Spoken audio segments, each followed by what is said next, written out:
നമ്മുടെ ഈ ഒരു FDP എന്ന് പറയാനില്ല, പോളിടെക്നിക് മേഖലയിലെ ഒരുപാട് പോളിടെക്നിക് കോളേജുകളിലെ 41 പോളിടെക്നിക് കോളേജുകളുടെ വർക്ക് ചെയ്യുന്ന സ്റ്റാഫിന്റെ ഒരു മീറ്റിംഗ് പ്ലേസ് എന്ന് മാത്രമാണ് നമ്മൾ ഉദ്ദേശിക്കുന്നത്. ഒരു പേര് കൊടുത്തു, accreditation, the accreditation process, the way forward. അതില് ഞങ്ങളുടെ ടീം എനിക്ക് തന്നിരിക്കുന്ന ഒരു ചെറിയൊരു റോൾ എന്ന് പറഞ്ഞാൽ, ഞങ്ങളൊരു വർഷമായിട്ട് മാത്രം ഉള്ളൊരു എക്സ്പോഷറാണ് ഈ NBA അക്രഡിറ്റേഷൻ ഉള്ളത്. അതിൽ ഞങ്ങൾ പോയ രീതികൾ ബാക്കി നമ്മുടെ റെസ്പെക്റ്റഡ് ആയിട്ടുള്ള മറ്റ് ടീച്ചേഴ്സിൻ്റെ അടുത്തേക്ക്, സ്റ്റാഫിൻ്റെ അടുത്തേക്ക് ഒന്ന് അവതരിപ്പിക്കുക. അതിൻ്റെ ഒപ്പം തന്നെ ഒരു ക്രൈറ്റീരിയ വൈസ് ഒരു വിശകലനം നടത്തുക. നമ്മൾ ഉദ്ദേശിക്കുന്നത് NBA accreditation. We will do an overview of NBA accreditation preparation. അതിന്റെ പ്രിപ്പറേഷനെ കുറിച്ചിട്ടുള്ള ഒരു ഞങ്ങളുടേതായിട്ടുള്ള ഒരു ഓവർവ്യൂ. സ്റ്റുഡൻസ് പെർഫോമൻസ് അസസ്മെന്റ്, നമ്മുടെ സെഷൻ ടോപ്പിക്കിൽ 2 കണ്ടന്റ് ആണ് ഉള്ളത്. അതിൽ ഒരു കണ്ടന്റ് ക്രൈറ്റീരിയൻ 4 വരുന്നതാണ്.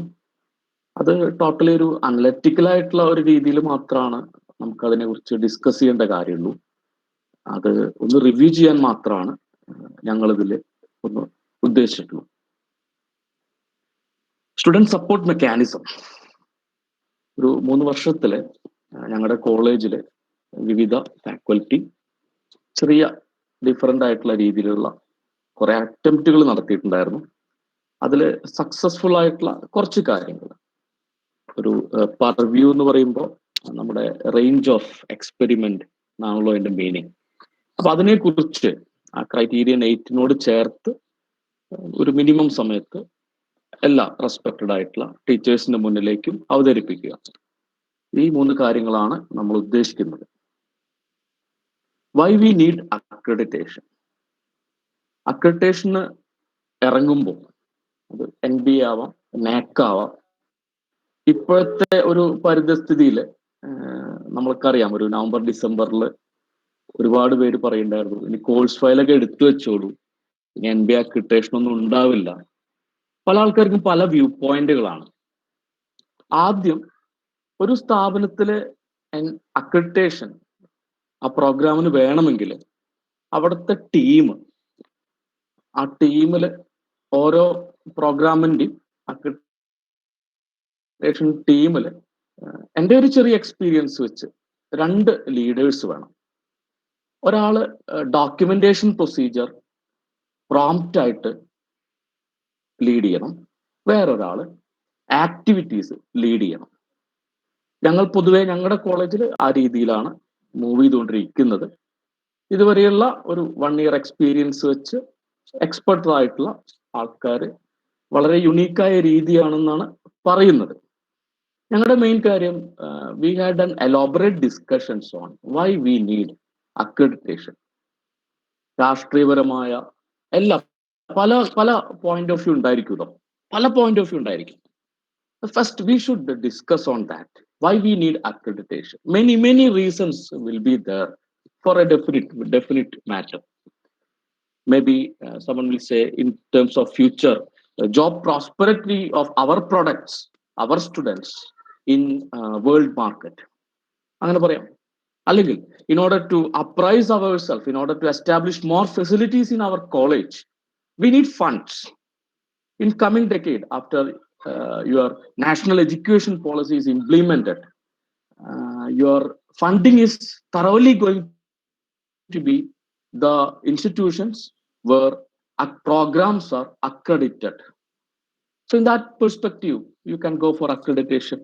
Or in many perspective, you want an international standard of your place. You want to have that pride. Okay, you can do this process. And for us, it is NBA accreditation.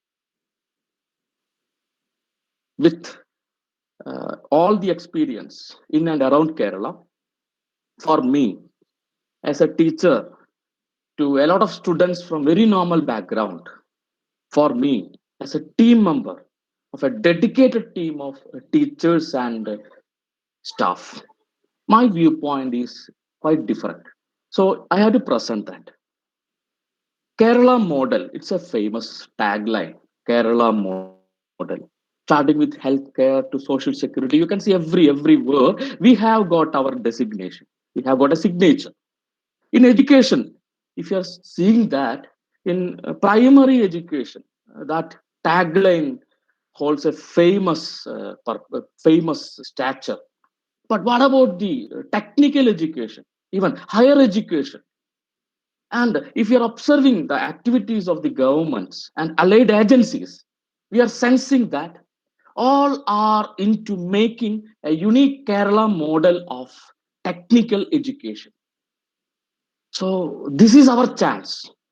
All the polytechnic community, if you are working in a streamlined manner on a specific upgradation process, definitely the complete system will be revamped and we will be creating a unique, quite suitable Kerala model in technical education.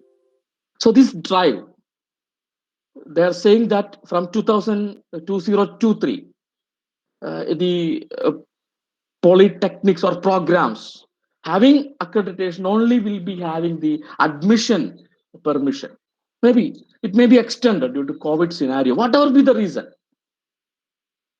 On this year or on next year, we have to start this process. Presently, NBSC agency, maybe some other agency will be coming. And we have to start this process.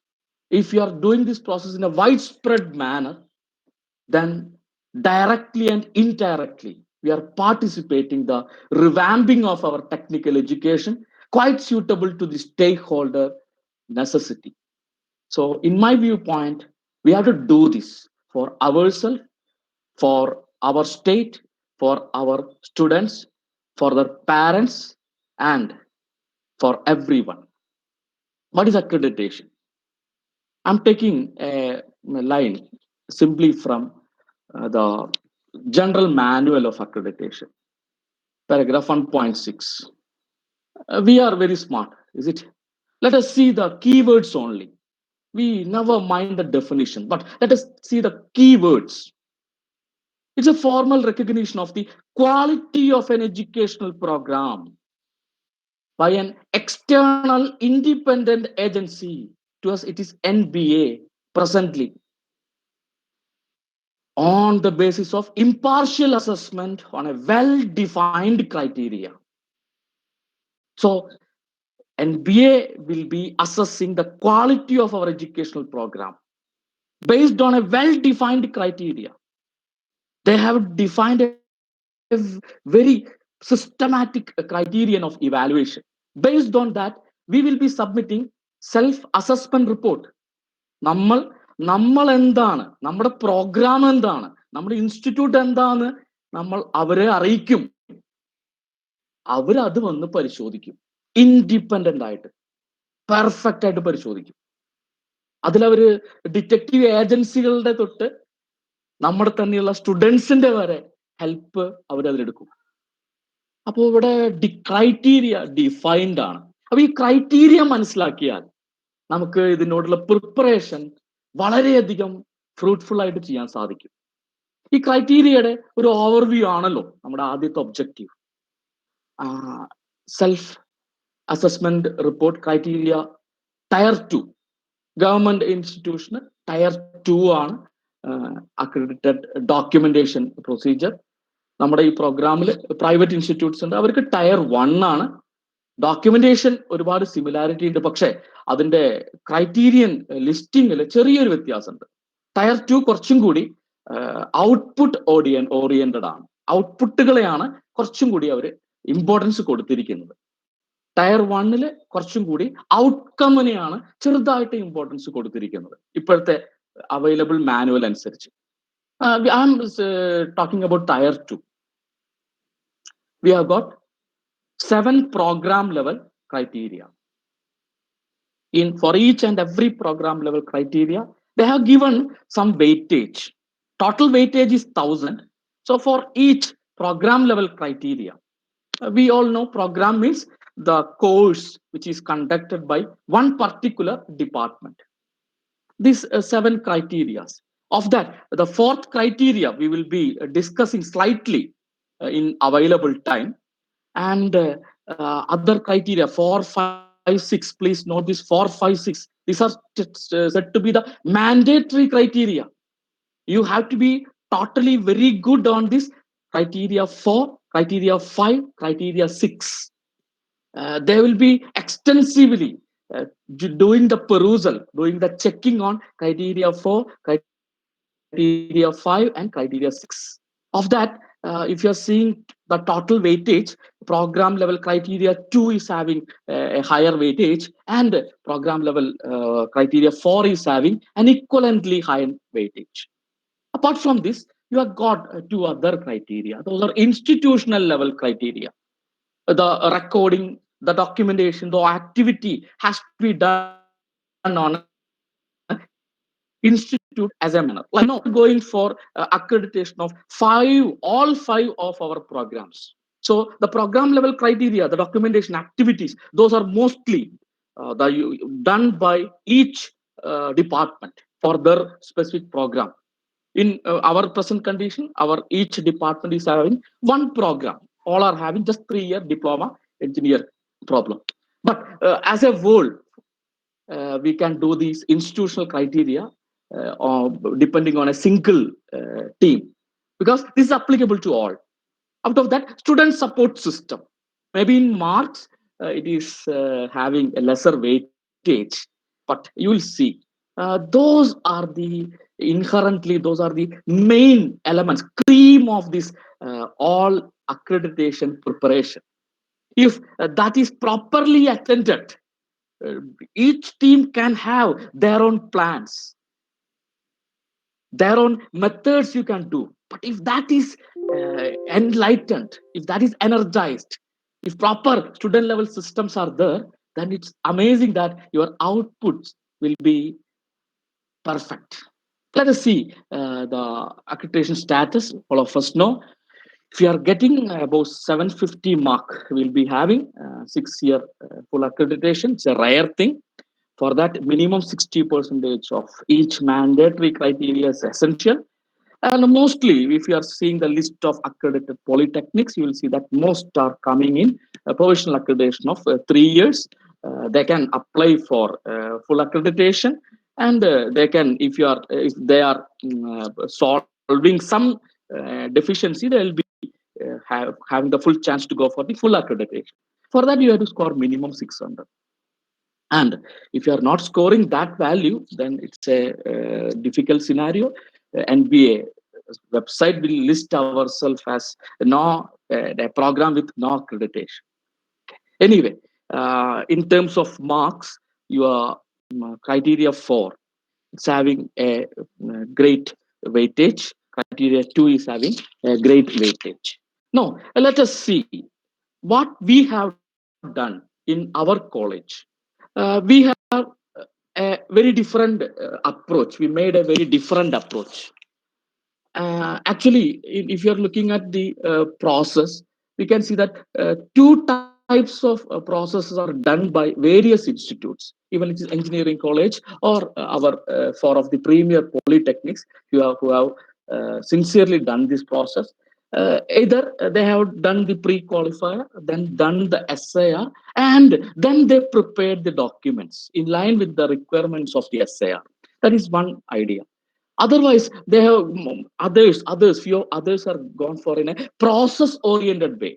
They created a vision mission of the institution, they refined that, then they in line with that the department vision missions were created in line with that PEO, PSO, and the refinement feedbacks. All those mechanisms were done, and one by one they activated each cell, each committee, and in a course of time they established a working system, a working model which is to be accredited.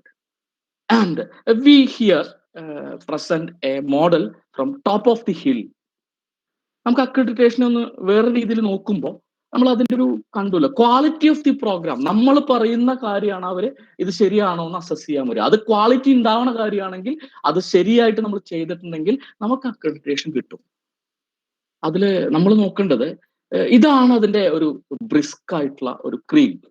Our institution is there, vision and mission of the institution is there, which we have to attain. നമ്മൾ അത് attain ചെയ്യാനാണ് നമ്മൾ ശ്രമിക്കുന്നത്. അതിനുവേണ്ടി നമുക്ക് രണ്ട് റൂട്ടുകളാണുള്ളത്. ആ ഇൻസ്റ്റിറ്റ്യൂഷനിലുള്ള departments അവർ കുറെ പ്രോഗ്രാംസ് കണ്ടക്ട് ചെയ്യുന്നുണ്ടാവും. നമ്മുടെ കേസിൽ 3 year diploma in engineering conduct ചെയ്യുന്നുണ്ടാവും. അത് വളരെ കറക്റ്റായ രീതിയിൽ ആ ടീം അതിന്റെ കാര്യങ്ങളൊക്കെ ലേഔട്ട് ചെയ്തിട്ട് കറക്റ്റായിട്ട് വർക്ക്ഔട്ട് ചെയ്യാം. അതാണ് ഒരു രീതി. വേറൊന്ന്, കോമൺ ആയിട്ട് കുറെ ഫങ്ഷണൽ ബോഡീസ് ഉണ്ട്. മാൻഡേറ്ററി ആയിട്ട് anti ragging cell, women's cell, ഒരുപാട് മാൻഡേറ്ററി ബോഡീസ് ഉണ്ട്.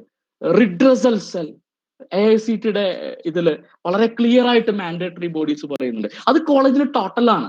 പല ഡിപ്പാർട്ട്മെന്റ് എന്നുള്ള ആൾക്കാർ കൂടിയിട്ടാണ് അത് റൺ ചെയ്യുന്നുണ്ടാവുക. അവര് എഫക്റ്റീവ്ലി റൺ ചെയ്യുന്നതും ആ കോളേജിലെ ഓരോ പ്രോഗ്രാമിനെയും അക്രഡിറ്റേഷൻ നടത്താനായിട്ട് സഹായിക്കും. ഇനി മാൻഡേറ്ററി അല്ലാത്ത ഒരുപാട് ബോഡീസ് ഉണ്ട്.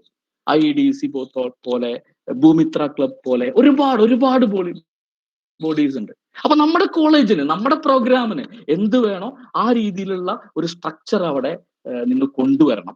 അത് എഫക്റ്റീവ്ലി അതിന് ഒരു ഒബ്ജക്റ്റീവ് കൊടുത്തിട്ടുണ്ടാവും. ആ ഓരോ ബോഡിക്കും ഓരോ ഒബ്ജക്റ്റീവ് കൊടുത്തിട്ടുണ്ടാവും. അതിന് ഇൻവോൾവ് ആയിട്ടുള്ള ആൾക്കാർ ആത്മാർത്ഥമായിട്ട് വർക്ക്ഔട്ട് ചെയ്യുക, ഡോക്യുമെന്റ് ചെയ്യുക.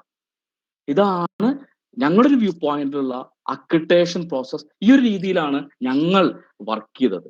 V believed on streamlined functioning and we have to prove ourselves. I know that in a 1 year time we have to prove ourselves whether our method is correct or wrong. We have to prove ourselves. We are taking that challenge. But the streamlined functioning of all departments through the conduction of the programs and complete involvement of all the established functional body in the institution in order to achieve the vision and mission, that is the way of functioning. If that is done in a streamlined pattern, maybe speed is less, but all should proceed in same direction. That is the content of the most classic method of your functioning of your college. And you have to take intermediate feedbacks. A lot of feedbacks are required. We'll see some feedbacks and how those will be analyzed. And along with that, we need to have a proper quality assurance mechanism. There may be external or internal agencies, but NBA demands, their well-defined criteria demand that one internal quality assurance cell is needed. If that cell is there, they have to check the quality or functioning of each program, each part of the program, each functional body. If this mechanism is going on, intermediately we are taking the feedback, we are revamping the system. If this mechanism is going on, then it will be a sustainable program, and it will be adding to the Kerala model, the unique model that we have to establish.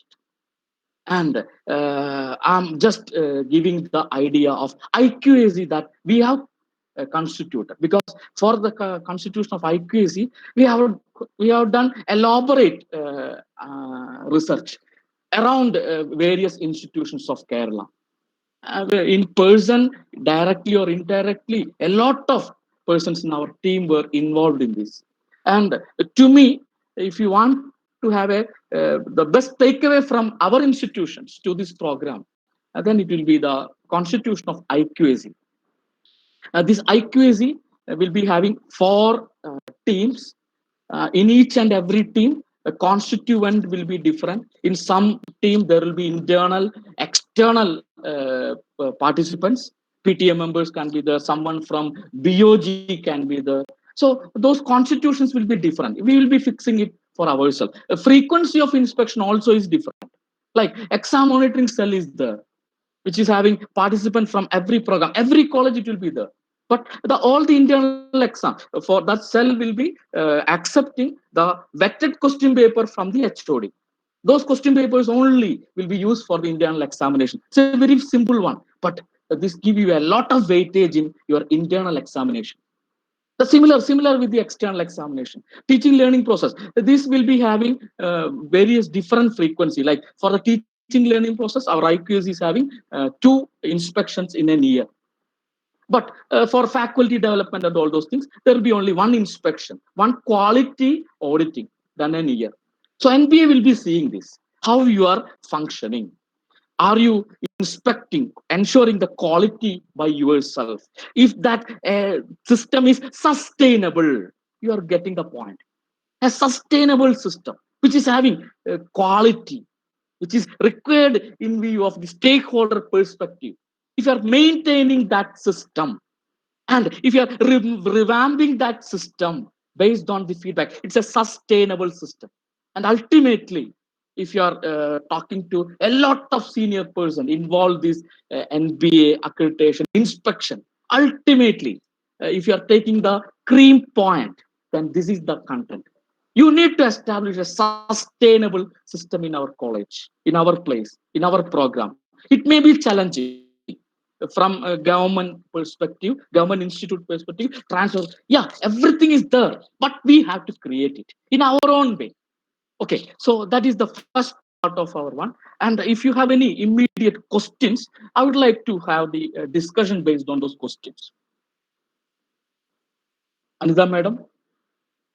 Yes, sir. We can continue, sir. Okay. Now, time is limited. That's why maybe Madam preferred to go for the questions in a later stage. Uh, Let us see the second objective. It's based on the assessment of students' performance.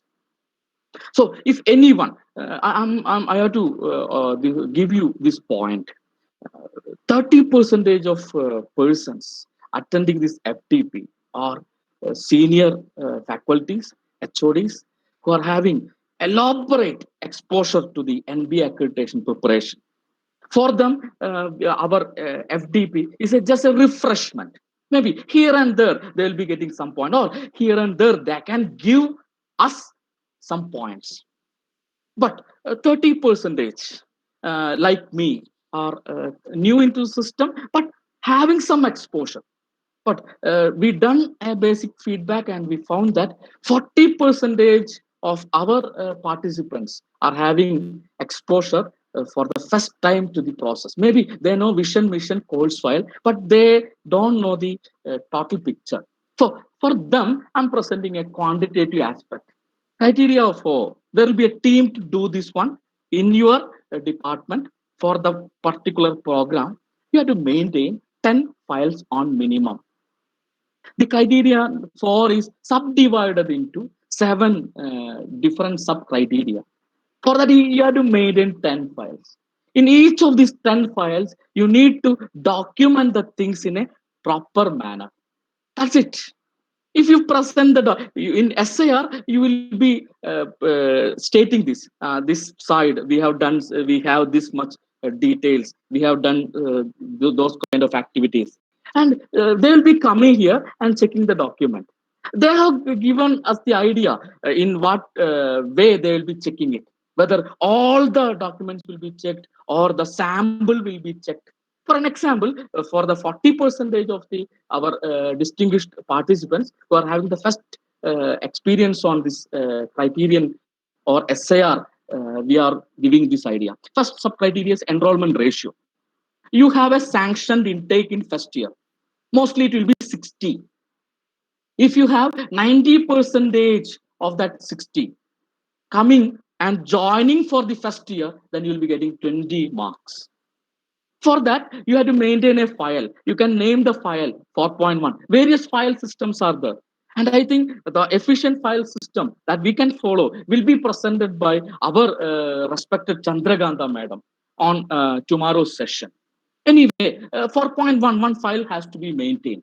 In that, you have to maintain the admission list, final admission list of your first year S1 courses for 3 years. They will be seeing that. That's it. Mostly everyone will be scoring this 20 marks. So if our target is 700, 20 is over. We have to go for 680. Yes. Another sub criteria is there. That is your 4.2. 4.2 is further splitted. So for each sub division of the sub criteria, you please maintain a unique file. Our respected Sugesh sir guided us to do like this. So I'm taking sir's expertise words. Maintain a file for 4.2.1, where success rate without backlog will be analyzed. Total marks will be 40. You have to go for your mark. It will be 40 into average of success index. What is success index?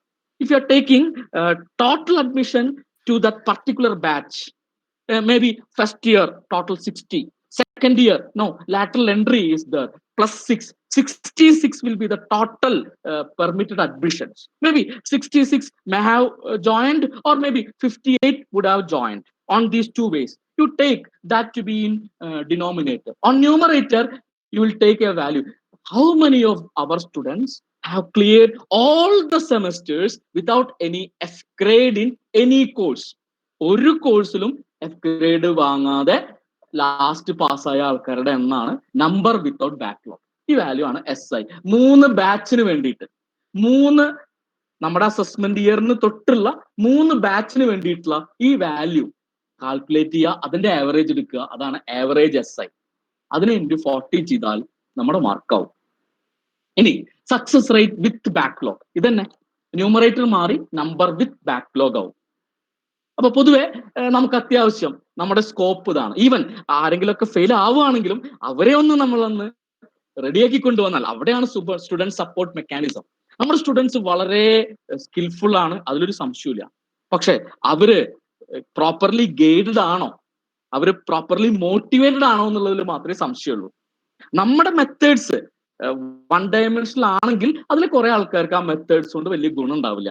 അപ്പൊ നമ്മുടെ methods multi ഡയമെൻഷനിൽ ആക്കുക വളരെ simple ആണ്. ഈ Covid കാരണം നമ്മുടെ ആ ഒരു രീതിയിൽ ആ ഒരു പോയിന്റ് വന്നിട്ടുണ്ട്.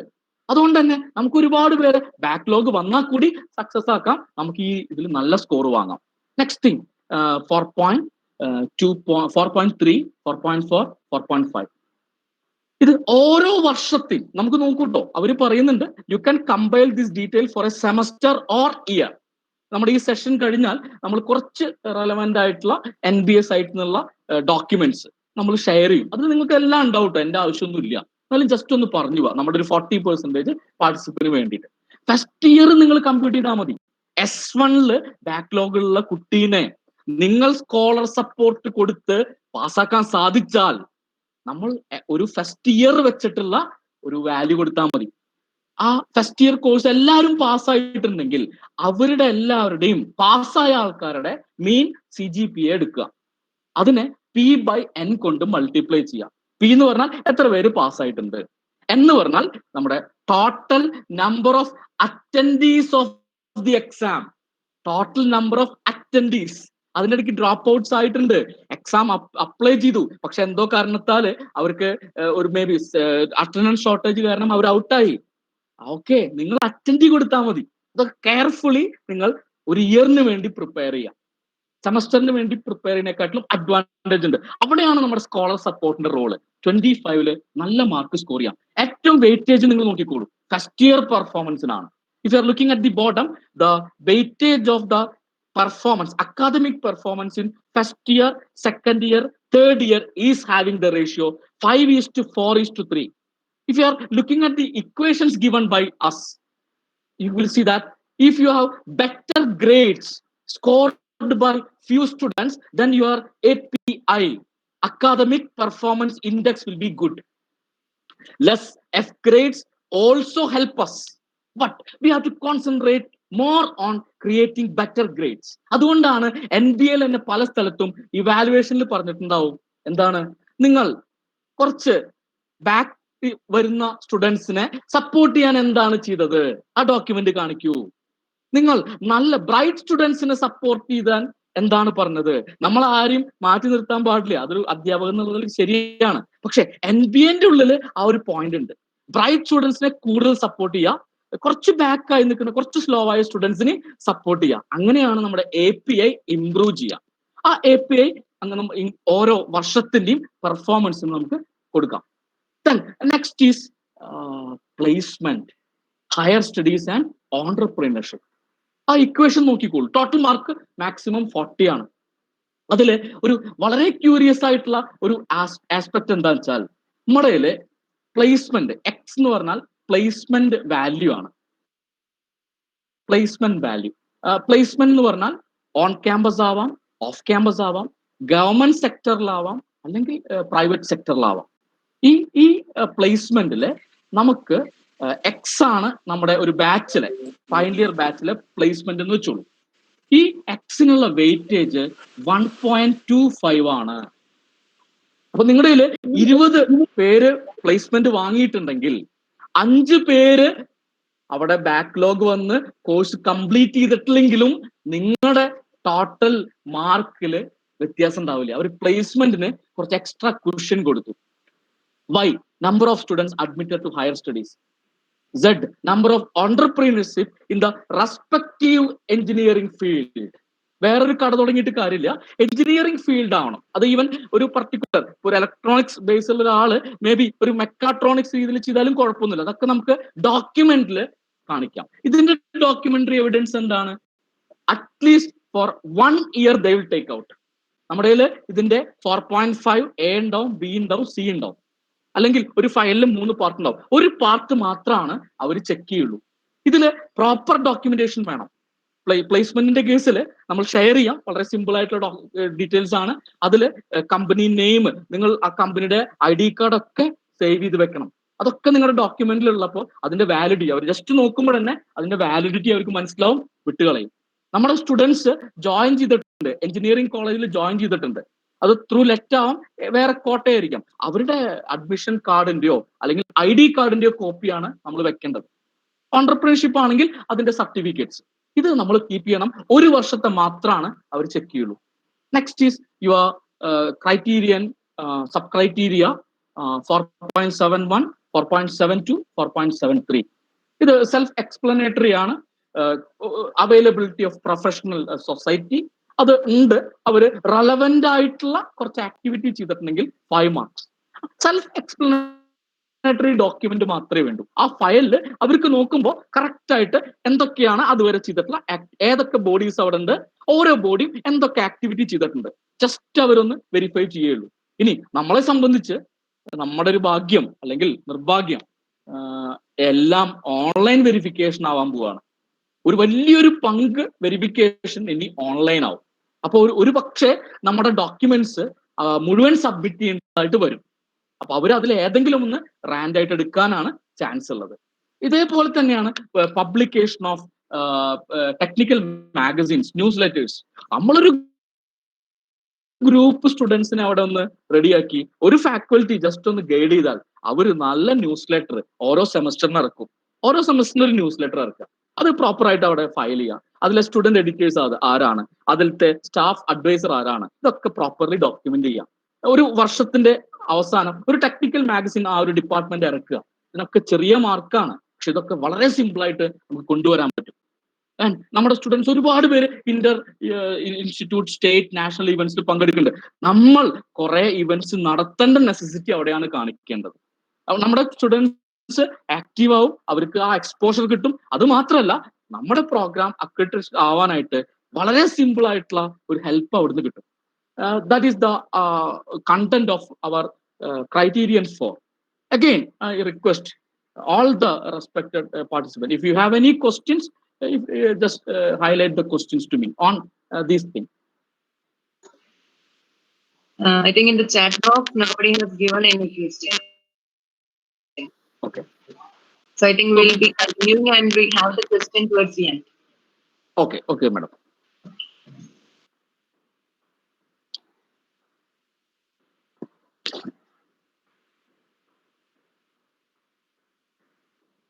We don't had other options. We had to stick with that nominal procedure of examination.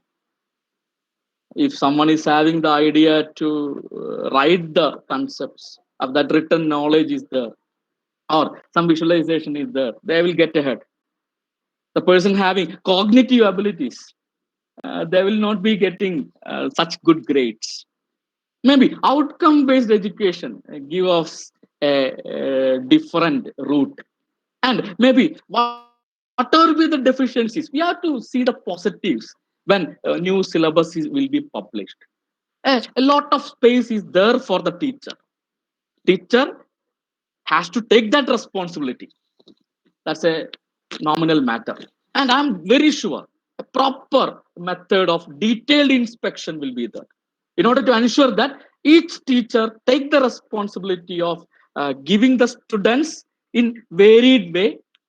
The teaching learning process is conducted in a multi-dimensional way, and assessments are conducted in the suitable way. And each teacher can decide that. And let us see that scenario. And such scenario presents as the scope of student support system.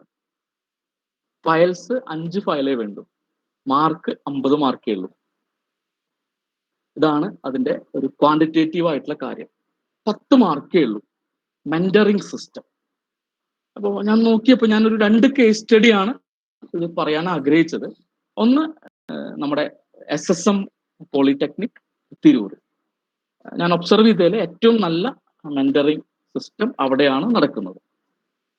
അവരവിടെ ഒരു mentoring system ഏർപ്പാടാക്കിയിട്ടുണ്ട്. അവിടെ advantage തീർച്ചയായിട്ടും അവർ ആരും transfer ആവില്ല.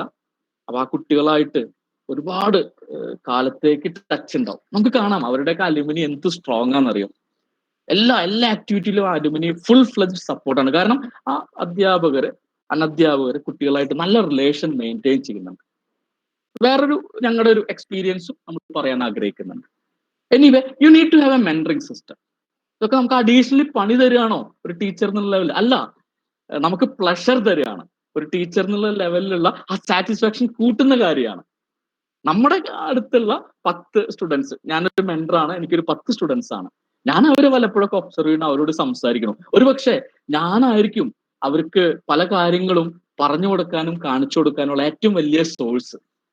വളരെ സാധാരണ കുടുംബത്തിൽ നിന്ന് വരുന്ന നല്ല കഴിവുള്ള കുട്ടികളാണ് നമ്മുടെ സ്റ്റുഡൻസ്. ഈ ജനറേഷൻ നമുക്കറിയാലോ, മില്ലേനിയൽ ജനറേഷൻ ആണ്.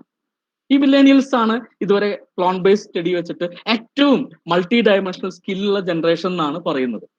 അങ്ങനെയുള്ള ഒരു അബ്സ്ട്രാക്ട് ആണ് നമ്മുടെ അടുത്ത് വരേണ്ടത്. ഒരുപക്ഷെ അവന് മാത്സ് ചെയ്യാൻ പറ്റുന്നുണ്ടാവില്ല, ഇംഗ്ലീഷ് ഹാൻഡ് റൈറ്റിംഗ് മോശമായിരിക്കും. കാരണം അവന്റെ പാരന്റ്സിന് അവൻ അങ്ങനത്തെ സ്കൂളിലെ പഠിപ്പിക്കാൻ സാധിച്ചിട്ടുണ്ടാവുള്ളൂ. അവർക്ക് അതൊന്നും പറഞ്ഞു കൊടുക്കാൻ പറ്റിയിട്ടുണ്ടാവില്ല. അവരുടെ ലൈഫിലുള്ള ഏറ്റവും ബെസ്റ്റായി അവര് ഒരു ഈ വന്നിരിക്കുന്ന പാത്തിൽ ഏറ്റവും ബെസ്റ്റായിട്ട് അവർ ഇതുവരെ കണ്ടിട്ടുള്ള ആള് നമ്മളായിരിക്കും. നമുക്ക് അവരെ മെന്റർ ചെയ്തൂടെ, ഗൈഡ് ചെയ്തൂടെ? ഒരുപാട് സംശയങ്ങൾ അവരുടെ നമുക്ക് തീരുമാനമാക്കി കൊടുക്കാൻ പറ്റും. ഇത് നമ്മളെല്ലാവരും നടപ്പാക്കണം, നമ്മുടെ രീതിയിൽ നടപ്പാക്കണം. NBA പോയിന്റ് ഓഫ് വ്യൂ ഇതിന്റെ ഫയലിംഗിൽ അതിന്റെ ഡീറ്റെയിൽസ് വേണം. മാർക്കിനെക്കാട്ടിലും കൂടുതൽ നമ്മുടെ കംപ്ലീറ്റ് സിസ്റ്റം ചേഞ്ച് ചെയ്യുന്ന ഒരു സംഭവമാണ് മെന്ററിങ്. ഈ മെന്ററിങ്ങിന്റെ ഒരു മെയിൻ കാര്യം indirectly student teacher ratio change ചെയ്യും, അത് ഇംപ്രൂവ് ചെയ്യും. ഒരു കണ്ടിന്യൂസ് ഇൻവോൾവ്മെന്റ് ആണ് ആ മെന്റർ ചെയ്യേണ്ടത്. ട്രാൻസ്ഫർ ഒക്കെ അതിൽ വരുന്നുണ്ട് കേട്ടോ. പക്ഷെ ഞങ്ങളുടെ കോളേജിൽ ഒരു ഡിപ്പാർട്ട്മെന്റ് ഒരു സെമസ്റ്ററിൽ മെന്ററിങ് സിസ്റ്റം ഇംപ്ലിമെന്റ് ചെയ്തു. അതിന്റെ ഒരു ഗുണം മാത്രം പറയുകയാണ്. വളരെ ഫങ്ഷണലി എല്ലാവരും കൂടി ഒരേ മനസ്സിൽ ഇംപ്ലിമെന്റ് ചെയ്തു. അതിന്റെ ഒരു ഗുണം ഉണ്ടായത് നെക്സ്റ്റ് അക്കാദമിക് റിസൾട്ടിലായിരുന്നു. ഒരു കുറച്ച് 2 ഡിജിറ്റിലൊക്കെ ഉണ്ടായിരുന്ന ആ റാങ്ക്, ടോട്ടൽ എല്ലാ കോളേജും വെച്ചിട്ട് റാങ്ക് ഉണ്ടാവുമല്ലോ, ആ ഒരു പർട്ടിക്കുലർ ഡിപ്പാർട്ട്മെന്റിൽ 3 ബാച്ചും ഫസ്റ്റ് വന്നു. ആ ഒരു 6 മാസം മുന്നേ മെന്ററിങ് അവിടെ ഇംപ്ലിമെന്റ് ചെയ്തിരുന്നു ഞങ്ങളുടെ കോളേജിൽ. അത് കഴിഞ്ഞ് അത് നമുക്കത് ഒരു കേസ് സ്റ്റഡി തന്നെയാണ്, ഞാൻ ഡോക്യുമെന്റ് ചെയ്തിട്ടുണ്ട്. അത് കഴിഞ്ഞ് അതില് ഒരു ബാച്ചിന് അത് നന്നായി കണ്ടിന്യൂ ചെയ്യാൻ പറ്റി, അവരുടെ ലെവൽ മെയിൻറ്റെയിൻ ആയി. പുതിയത് വന്ന ബാച്ച് ഒബ്വിയസ്ലി നമുക്ക് അവരുടെ ഫസ്റ്റ് ഇയറിൽ ഇൻവോൾവ്മെന്റ് കുറഞ്ഞത് കൊണ്ട് തന്നെ അവര് അത്ര സൂപ്പറായിട്ട് വന്നില്ല. പക്ഷെ എന്നാലും മെന്ററിങ്ങിന്റെ ഒരു കേസ് സ്റ്റഡി ഞങ്ങൾ ചെയ്തിട്ടുണ്ടായിരുന്നു. അത് വെച്ചിട്ട് നമ്മുടെ എല്ലാ ഇവിടെ ഒരു മെന്ററിംഗ് സിസ്റ്റം ഉണ്ട്. അത് നമ്മുടേതായിട്ട് രീതിയിൽ ടീം മെമ്പേഴ്സ് പ്ലാൻ ചെയ്ത് നടപ്പാക്കിയതാണ്. ഞങ്ങൾക്ക് വളരെ സാറ്റിസ്ഫാക്ഷൻ തരുന്ന ഒരു കാര്യമാണ് ഞങ്ങളിവിടെ ചെയ്തിരിക്കുന്ന മെന്ററിംഗ്. കൗൺസിലിംഗ് സെല്ല് നമുക്ക് ഇതിനെക്കുറിച്ച് ആലോചിക്കാവുന്നതാണ്. വരും കാലഘട്ടത്തിൽ ഏറ്റവും കൂടുതൽ കുട്ടികൾക്ക് പ്രശ്നം ഉണ്ടാവുന്നത് സൈക്കോളജിക്കലായിട്ടുള്ള പ്രശ്നങ്ങളാണ്. ദെൻ സ്കോളർ സപ്പോർട്ട് സിസ്റ്റം നമ്മൾ ഏറ്റവും എഫക്റ്റീവായിട്ട് നടപ്പാക്കേണ്ട പോളിടെക്നിക്കിലെ ഒരു സിസ്റ്റം സ്കോളർ സപ്പോർട്ട് തന്നെയാണ്. മൾട്ടി സ്കിൽഡ് ആയിട്ടുള്ള ഒരുപാട് പേരുണ്ടല്ലോ, അവർക്ക് സൂട്ടബിൾ ആവുണ്ടാവില്ല ചിലപ്പോൾ ആ മെത്തേഡ്സ് ഒക്കെ. ഈ അച്ചടക്കം ചിലപ്പോൾ അവർക്ക് പറ്റുണ്ടാവില്ല, അവരുടെ സ്കില്ലൊക്കെ ഓക്കെ ആയിരിക്കും. അപ്പൊ ആദ്യം അവർ ഫെയിലായി, അവരെ നമ്മളൊന്ന് പൊക്കിക്കൊണ്ടുവന്നാൽ, നമ്മുടെ കൂടെ ആ ഒരു മെയിൻ ഫ്രെയിമിന്റെ കൂടെ ചേർത്ത് നിർത്തിയാൽ അവര് അൾട്ടിമേറ്റ്ലി നല്ല റിസൾട്ട് കാണിക്കും. ഒരു എക്സാമ്പിൾ പറഞ്ഞാൽ ഫസ്റ്റ് ഇയർ S1 S2 ഒക്കെ ഫുൾ നമ്മൾ പറയില്ലേ വാഷ് ഔട്ട് എന്ന് പറയില്ലേ, ഒരു എല്ലാ പേപ്പർ ഏകദേശം ഫെയിലായ സ്റ്റുഡൻസ് വരെ ലാസ്റ്റ് നമുക്ക് പ്ലേസ്മെന്റ് കിട്ടുമ്പോൾ അവരുടെ പേര് ആദ്യത്തെ ലിസ്റ്റിൽ വരുന്നതൊക്കെ നമ്മുടെ എക്സ്പീരിയൻസ് ഉണ്ട്. അത് നമുക്ക് ഒന്ന് വളരെയധികം ഹൈലൈറ്റ് ചെയ്യേണ്ട പോയിന്റ് ആയിട്ട് തോന്നുന്നു. പിന്നെ അത് ഒരു പുതിയൊരു സംഭവമാണ് കണ്ടിന്യൂസ് സപ്പോർട്ട് സിസ്റ്റം. നമുക്കറിയാം PEO എസ്റ്റാബ്ലിഷ് ചെയ്യണമെങ്കിലൊക്കെ നമുക്ക് 5 വർഷത്തെ റിലേഷനെങ്കിലും കുട്ടികളോട് വേണം. അപ്പോൾ അലുമിനി അസോസിയേഷന്റെ ഭാഗമായിട്ട് ഒരു കണ്ടിന്യൂസ് സപ്പോർട്ട് സിസ്റ്റം വെച്ചാൽ, അതിപ്പോ ഓൺലൈൻ മാധ്യമത്തിലൂടെയുള്ള രീതി വന്നതുകൊണ്ട് തന്നെ ഉദ്ദേശിക്കുന്നത് ഇതാണ്, അവർക്ക് എന്തെങ്കിലും ഗൈഡൻസ് വേണോ, അവർക്ക് ഈവൻ അവരുടെ കുറച്ച് സപ്ലിമെന്ററി ഉള്ള കുട്ടികൾക്ക് പിന്നെ എന്തെങ്കിലും സപ്പോർട്ട് വേണോ, അവർ ചിലപ്പോൾ ഒരു ചെറിയ ജോലിക്ക് പോയിക്കൊണ്ടിരിക്കുകയായിരിക്കും, അവർക്ക് പഠിപ്പൊക്കെ വിട്ടുപോയിട്ടുണ്ടാവും. അങ്ങനെയുള്ള കുറെ കുട്ടികൾ എഴുതി പിന്നെ കിട്ടാത്തതുകൊണ്ട് കോഴ്സ് ഡ്രോപ്പ് ഔട്ട് ചെയ്യാറുണ്ട്.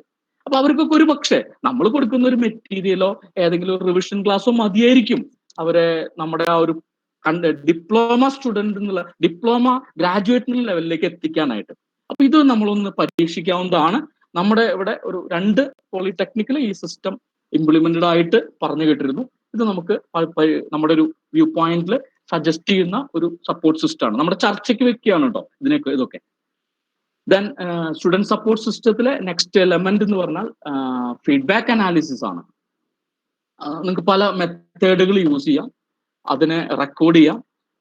ഞങ്ങൾ യൂസ് ചെയ്ത ഒരു മെത്തേഡ്, ഇന്റേണൽ എക്സാം കഴിയുമ്പോൾ നമ്മൾ ബ്ലൂം ടാക്സോണമി ബേസ്ഡ് ആക്കിയിട്ട് കുട്ടികളെ ഒന്ന് ഡിവൈഡ് ചെയ്തിട്ട്, ഇപ്പൊ അനലറ്റിക്കൽ സ്കില്ല് കുറഞ്ഞ കുട്ടികൾക്ക് മാത്രം അതിന് വേണ്ടിയിട്ടുള്ള ചില ശ്രമങ്ങൾ നടത്തി, പിന്നെ വേറെ അണ്ടർസ്റ്റാൻഡിങ് കുറഞ്ഞ കുട്ടികൾക്ക് ഒന്നും കൂടി അവർക്ക് റിപ്പീറ്റ് ക്ലാസ് കൊടുത്തു. അങ്ങനെ രീതിയിൽ നമ്മൾ ചില സെലക്ടഡ് ആയിട്ടുള്ള ഫാക്കൽറ്റി ഇൻ വേരിയസ് ഡിപ്പാർട്ട്മെന്റ്സ് ഇത് ചെയ്തു നോക്കിയ ഒരു കേസ് സ്റ്റഡി ഞങ്ങളുടെ കയ്യിലുണ്ട്. വളരെ എഫക്റ്റീവായിട്ട് റിസൾട്ട് എത്തിക്കാനും ആ ഔട്ട്കം കുട്ടിക്ക് നന്നായി കൊടുക്കാനും ആ ഒരു feedback analysis Bloom taxonomy base ആയിട്ടുള്ള കറക്റ്റീവ് മെഷേഴ്സ് ഇന്റേണൽ എക്സാം കഴിഞ്ഞിട്ട് അത് നമ്മൾ ജസ്റ്റ് ഒന്ന് നിങ്ങളുടെ ചർച്ചയിലേക്ക് വെക്കുകയാണ്. ദെൻ ഫീഡ്ബാക്ക് ഓൺ ഫെസിലിറ്റി, നമുക്ക് ഏത് രീതിയിലും ഓൺലൈൻ ഫീഡ്ബാക്ക് ഒന്നും ഇപ്പോൾ ഒരു പ്രശ്നമല്ല.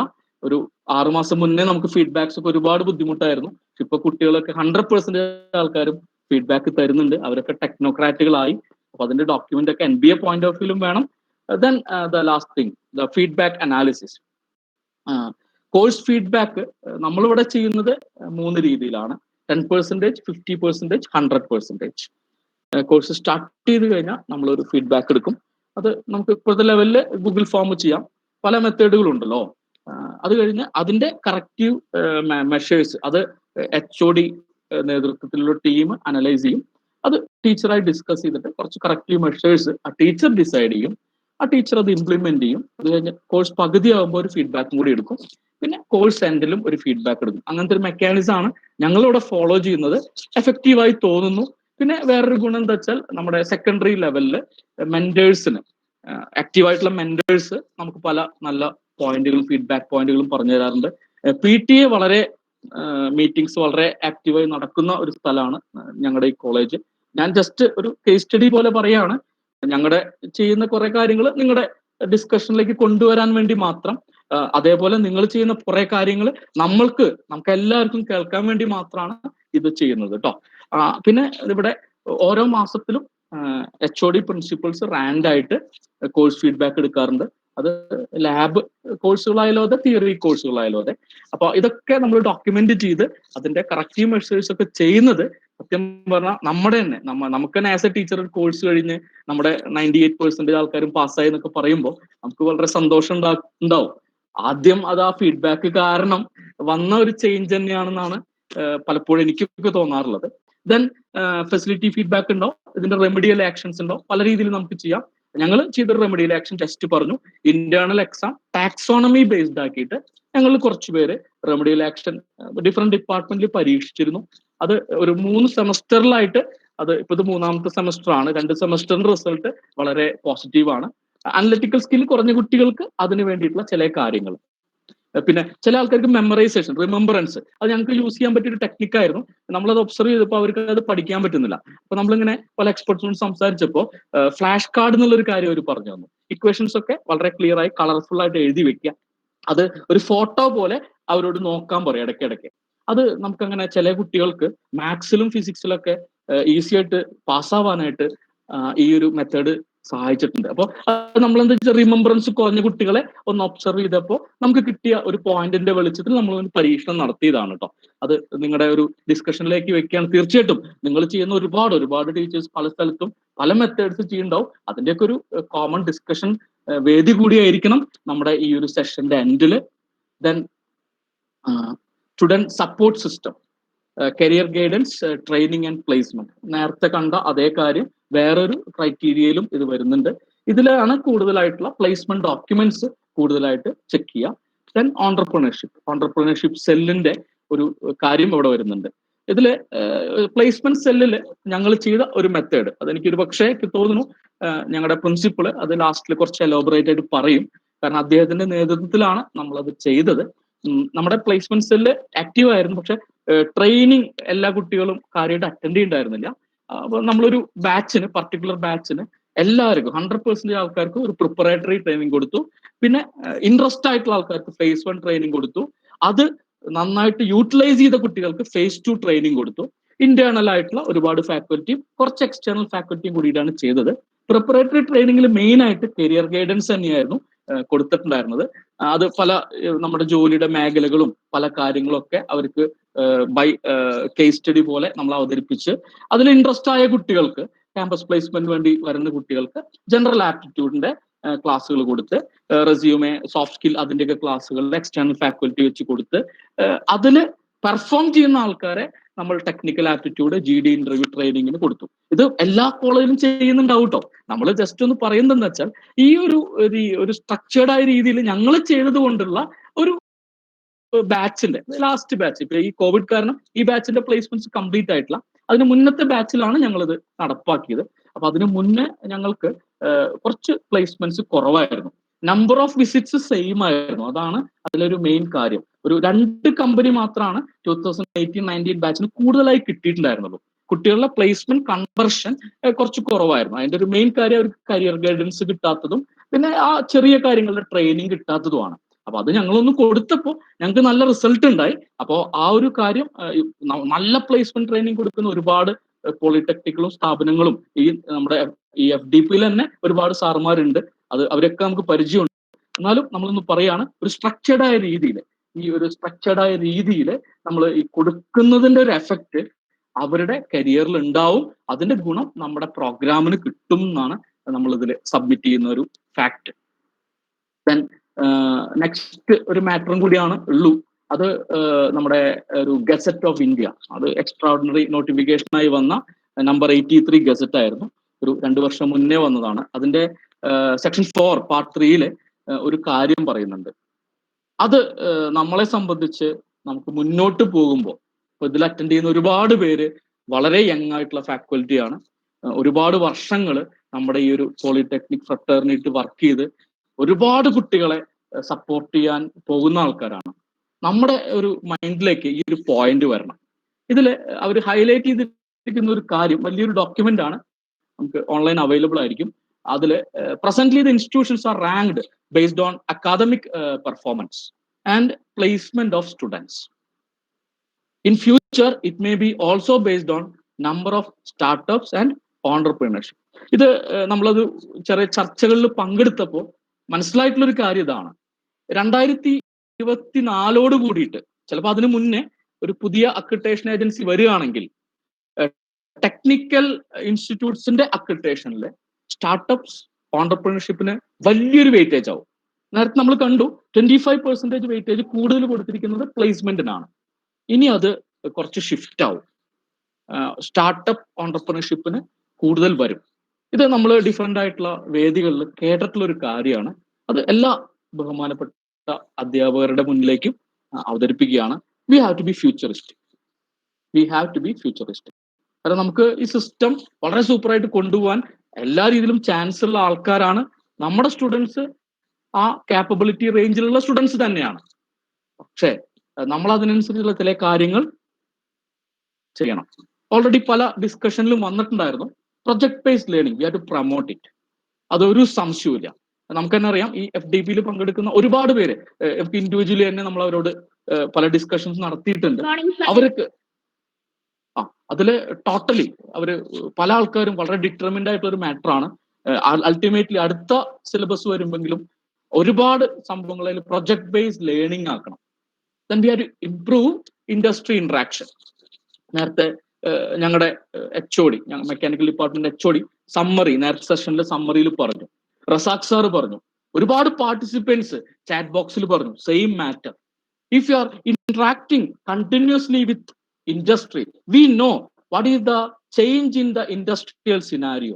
We know what changes we have to make in our products, our teaching learning system. അത് നമ്മൾ എടുത്തേ പറ്റൂ. ദെൻ അതിനുവേണ്ടി MOUs നമുക്ക് ഓപ്ഷൻസ് ഉണ്ട്. ഇപ്പൊ പല MOUസും ഫയലിന് വേണ്ടി മാത്രമാണ് ചെയ്യുന്നത്. പക്ഷെ അങ്ങനെയല്ല, നമ്മളെ സപ്പോർട്ട്, ഈവൻ സ്പോൺസേർഡ് ഫെസിലിറ്റി, അവരുടെ ഒരു ടെസ്റ്റിംഗ് ഫെസിലിറ്റി അല്ലെങ്കിൽ ഡെമോൺസ്ട്രേഷൻ ഫെസിലിറ്റി ഒരുപാട് പേര് സ്പോൺസേർഡ് ആയിട്ട് ചെയ്യാനുള്ള കമ്പനികൾ ഒരുപാട് പേരുണ്ട്. അവരെ കണ്ടെത്തി ആ ഒരു ഇന്ററാക്ഷൻ കൊണ്ടുവന്നാൽ ഒരുപാട് യൂസ് ഉണ്ടായിരിക്കും. ഇപ്പൊ കുറെ കമ്പനികളെങ്കിലും പ്രത്യേകിച്ച് സോഫ്റ്റ്വെയർ ഫീൽഡിലൊക്കെ കൊളാബറേറ്റീവ് വർക്ക്സ് പ്രോത്സാഹിപ്പിക്കുന്നുണ്ട്. എഞ്ചിനീയറിംഗ് കോളേജിൽ ഒരു വലിയ ഫാക്റ്റ് ആണ്. നമ്മുടെ കേസിലും നമ്മുടെ കുട്ടികൾ ഈക്വലി കാപ്പബിൾ ആണ്, നമ്മുടെ ടീച്ചർമാർ ഈക്വലി കാപ്പബിൾ ആണ്. നമുക്കും ഒരുപാട് കൊളാബറേറ്റീവ് വർക്ക്സ് കൊണ്ടുവരാൻ പറ്റും. അതും നമ്മുടെ ചർച്ചയിലേക്ക് വെക്കുകയാണ്. Then we have to enhance entrepreneurship activities, because definitely that is the main criteria in all the future evaluations. Already we have the basic system here in term of IEDC or EDCEL. അതിനെ നമ്മളൊന്ന് അതില് work ചെയ്യുന്ന ആൾക്കാരെ properly guide ചെയ്ത് അവരെ മുന്നോട്ട് നയിക്കാനായിട്ട് government താല്പര്യവും ഐഡിയയും ഉള്ള എല്ലാ ആൾക്കാരെയും യാതൊരു ഇൻവെസ്റ്റ്മെന്റും ഇല്ലാതെ കമ്പനി ഓണേഴ്സ് ആക്കുന്ന ഒരു പ്രക്രിയയാണ് ഈ IEDC വഴി, സ്റ്റാർട്ടപ്പ് മിഷൻ ഡിഫറെന്റ് പ്രൊജക്ട് വഴി നടക്കുന്നത്. അത് നമ്മൾ എക്സ്പ്ലോർ ചെയ്യുന്നില്ല എന്നുള്ള ഒരു പോരായ്മയുണ്ട്. നമ്മുടെ ചുരുക്കം ചില പോളിടെക്നിക്കിലെങ്കിലും ചില ഡിറ്റർമിൻഡ് ആയിട്ടുള്ള ഫാക്കൽറ്റീസ് കാരണമായിരിക്കണം. ഇപ്പോൾ നമ്മുടെ SSM പോളിടെക്നിക് ആയാലും മാനന്തവാടിയിലായാലും പല സ്ഥലങ്ങളിലും ഞാൻ പേരെടുത്ത് പറയുമ്പോൾ അതിന് ലിമിറ്റേഷൻസ് ഉണ്ടാവും. അവിടെ ആ ഡിറ്റർമിൻഡ് ആയിട്ടുള്ള ആൾക്കാരായിരിക്കും ആ പ്രോസസ്സിനെ ലീഡ് ചെയ്യണത്. അങ്ങനത്തെ ഒരു സിസ്റ്റം കൂടി നമ്മുടെ ഇതിൽ വരണം എന്നുള്ള ഒരു സജഷനും കൂടി നമ്മുടെ ഈ ഒരു ഭാഗത്തില് നമ്മുടെ എല്ലാ റെസ്പെക്ടഡ് ടീച്ചേഴ്സിന് മുന്നിലേക്കും നമുക്ക് ചർച്ചയിലേക്ക് വെക്കുകയാണ്. ഇതൊക്കെ ചർച്ചയുടെ പോയിന്റ് ഓഫ് വ്യൂല് ഞങ്ങൾക്ക് കൂടുതൽ, നമുക്ക് എല്ലാവർക്കും കൂടുതൽ നിങ്ങൾ ചെയ്ത കാര്യങ്ങളൊക്കെ നമ്മളോടും കൂടി പങ്കുവെക്കാനുള്ള രീതിയിൽ പറഞ്ഞതാണ്. എൻ്റെ ടീം ഏൽപ്പിച്ച ഒരു കാര്യം, ഒരു മണിക്കൂർ കൊണ്ട് ചെയ്യാൻ പറഞ്ഞ കാര്യം ഞാൻ ഏകദേശം ഒരു മണിക്കൂർ കൊണ്ട് തന്നെ അവസാനിപ്പിച്ചിരിക്കുന്നു. We have done accreditation overview in our way, in a top observation. We have done a review on quantitative review on student performance assessment, and we have done our experience sharing in student support mechanism.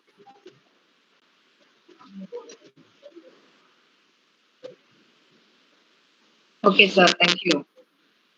So, തുടക്കത്തിൽ നമുക്ക് ചോദ്യങ്ങളൊന്നും അധികം ഉണ്ടായിരുന്നില്ല. Anyway, last session ആയപ്പോഴത്തേക്കും we have a lot of questions to discuss among ourselves. So, I switch over to Manasa.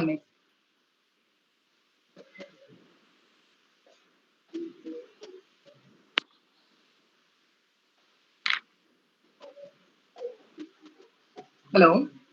Yes, madam. Manasa teacher കേൾക്കുന്നുണ്ടോ? Anyway, I can just begin the session. Many people were asking about the mentoring system that we are doing. So can you explain with that? Begin with Okay. that. Okay, madam.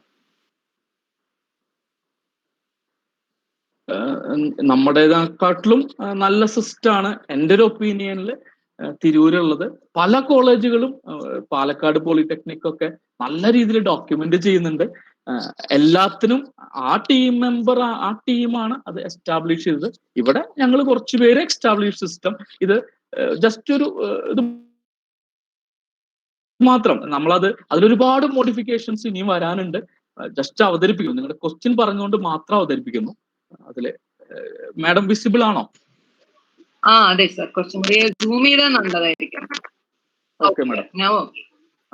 ഇതാണ് ഞങ്ങളുടെ data sheet. നമ്മൾ ചെയ്യുന്നത് ഒരു ചെറിയൊരു book. എന്തായാലും അവരുടെ ഒരു data card നമ്മൾ മെയിൻറ്റെയിൻ ചെയ്യണമല്ലോ. അതിനെ നമ്മൾ ചെറിയ ബുക്കാക്കി അതിൽ കുറച്ച് പേജുകൾ ഉണ്ട്. അതിൽ അവരുടെ ബേസിക് ഡീറ്റെയിൽസും മെന്റർ നമ്മൾ ശ്രമിക്കുന്നത് 1:10, ചില ഡിപ്പാർട്ട്മെന്റിൽ 1:15 എന്നുള്ള റേഷ്യോയിലാണ് മെന്റേഴ്സിനെ പ്രൊവൈഡ് ചെയ്തിട്ടുള്ളത്. അതിൽ നമുക്കറിയാം എല്ലാ മെന്റേഴ്സും ഈക്വലി ഡിറ്റർമിൻഡ് അല്ല, അത് നമുക്ക് അങ്ങനെയാണല്ലോ. പക്ഷെ പ്രശ്നമൊന്നുമില്ല, ഒരുപാട് ഞങ്ങളുടെ മെന്റേഴ്സ് വളരെ നന്നായി ചെയ്യുന്നുണ്ട്. പറയാൻ കാര്യം എന്താ വെച്ചാൽ ഈവൻ ഒരു സൂയിസൈഡ് അറ്റംപ്റ്റ് വരെ ഒരു മെന്റർ ഇടപെടുന്ന ഒരു സംഭവമൊക്കെ നമ്മുടെ ഇവിടെ ഉണ്ടായിട്ടുണ്ട്. അതെ, ഒരുപാട് നമുക്ക് കരച്ചിൽ വരുന്ന ഒരുപാട് എക്സ്പീരിയൻസ്. അതായത് ഒരു കുട്ടി വളരെ ഡീമോട്ടിവേറ്റഡ് ആണ്, നോക്കി വന്നപ്പോൾ അദ്ദേഹം ക്യാൻസർ സർവൈവർ ആണ്, അദ്ദേഹത്തിന് ഇനിയും ക്യാൻസർ വരുമോ എന്നുള്ള പേടി കൊണ്ടാണ്. അത് നമ്മൾ സംസാരിച്ച് അവരോട് ഇൻവോൾവ് ചെയ്ത് അവരെയും ഒന്ന് ചില പ്രോസസ്സിൽ ഇൻവോൾവ് ചെയ്ത് ആ കുട്ടിയൊക്കെ ഇപ്പോ നല്ല രീതിയിൽ നല്ല ഹാപ്പി ആയിട്ടുള്ള ഒരു ജെന്റിൽമാൻ ആയിട്ട് മാറിയിരുന്നു. അങ്ങനെ നമുക്ക് ഹാൻഡ്ഫുൾ ആയിട്ടുള്ള യുണീക്ക് എക്സ്പീരിയൻസ് ഓരോ മെന്റേഴ്സും തന്നിട്ടുള്ള ഒരു സിസ്റ്റമാണ്. ഇതില് ഒരു കാര്യം എനിക്ക് പറയാനുള്ളത്, ഞങ്ങള് ഒരു ഇതിന്റെ രീതിയിൽ നോക്കുമ്പോൾ നമുക്ക് കുറെ ഡോക്യുമെന്റ്സ് ഒക്കെ സീക്രട്ട് പോലെയാണ് കുറെ ആൾക്കാരെങ്കിലും കാണിച്ചിട്ടുണ്ടായിരുന്നത്. അപ്പൊ എന്നെ സംബന്ധിച്ച് ഞാൻ ഞങ്ങളുടെ ടീമിൽ കോൺട്രിബ്യൂട്ട് ചെയ്ത ഒരു ഡോക്യുമെന്റും സീക്രട്ട് അല്ല. ഈ പാർട്ടിസിപ്പൻസിന് മാത്രമല്ല, പോളിടെക്നിക് ഫ്രട്ടേണിറ്റിയിലെ ആർക്കും ഞാൻ എൻ്റെ ടീമിൽ കോൺട്രിബ്യൂട്ട് ഡോക്യുമെന്റ്സ് തരാനായിട്ട്, ഷെയർ ചെയ്യാനായിട്ട് റെഡിയാണ്. ഇത് നമ്മളെല്ലാവരും ഒരുമിച്ച് ചെയ്യേണ്ട ഒരു പ്രോസസ്സാണ്. അങ്ങോട്ടും ഇങ്ങോട്ടും നിങ്ങൾക്ക് പല ആൾക്കാർക്കും പലതും പറഞ്ഞു തരാൻ പറ്റും. ദയവായി പറഞ്ഞു തരിക. അതൊക്കെ ലേൺ ചെയ്യാനായിട്ട് വളരെയധികം ആഗ്രഹിക്കുന്ന ഒരു ടീം ചേലക്കര പോളിടെക്നിക്കിലുണ്ട്. ഇതിലെല്ലാം അത്യാവശ്യം എല്ലാ ഡീറ്റെയിൽസും ഉണ്ടായിരിക്കും. നമ്മൾ അവരോട് പൊതുവെ ഒരു 1-2 ഇന്ററാക്ഷൻ ആ മെന്റർ വെച്ച് കഴിഞ്ഞിട്ടാണ് ഈ ഡീറ്റെയിൽസ് ഫില്ല് ചെയ്യുക. ഇതാണ് ഒരു പേജ്. സെക്കൻഡ് പേജ് നമ്മൾ ഹൈഡ് ചെയ്യും, ആ കുട്ടി കാണാറില്ല.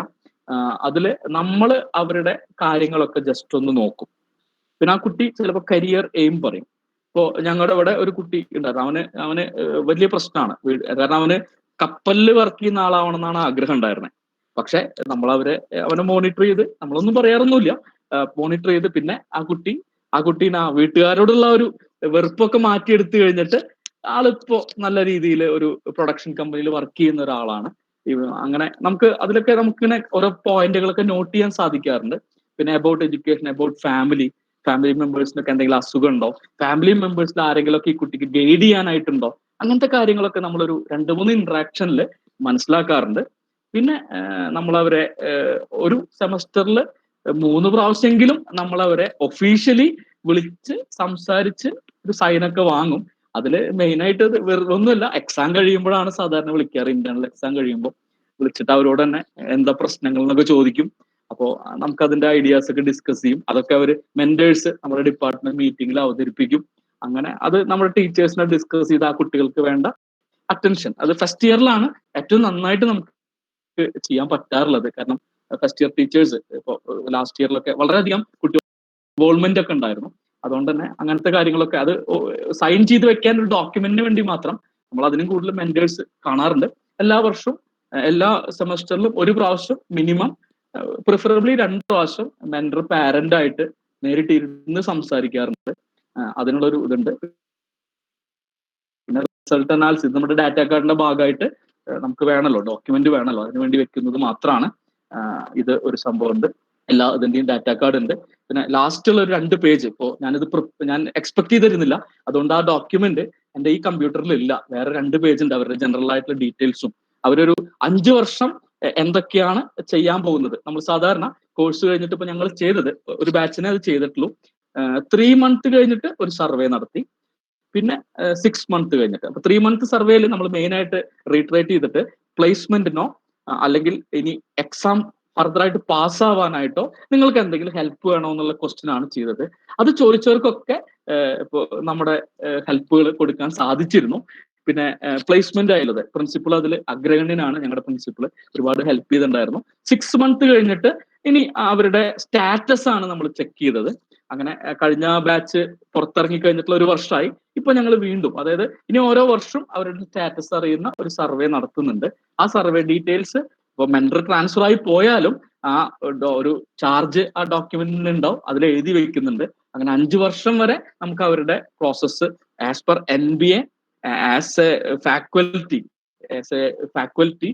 നമുക്കത് അറിയണമല്ലോ. അതും കൂടി ഈ ഒരു സിസ്റ്റത്തിൽ ഉണ്ട്. ഇതാണ് ഞങ്ങളുടെ ഡോക്യുമെന്റ്. ഷെയർ ചെയ്യാൻ ഒരു പ്രശ്നമില്ല. നിങ്ങൾക്ക് ആവശ്യമുണ്ടെങ്കിൽ പറഞ്ഞാൽ മതി. നിങ്ങൾ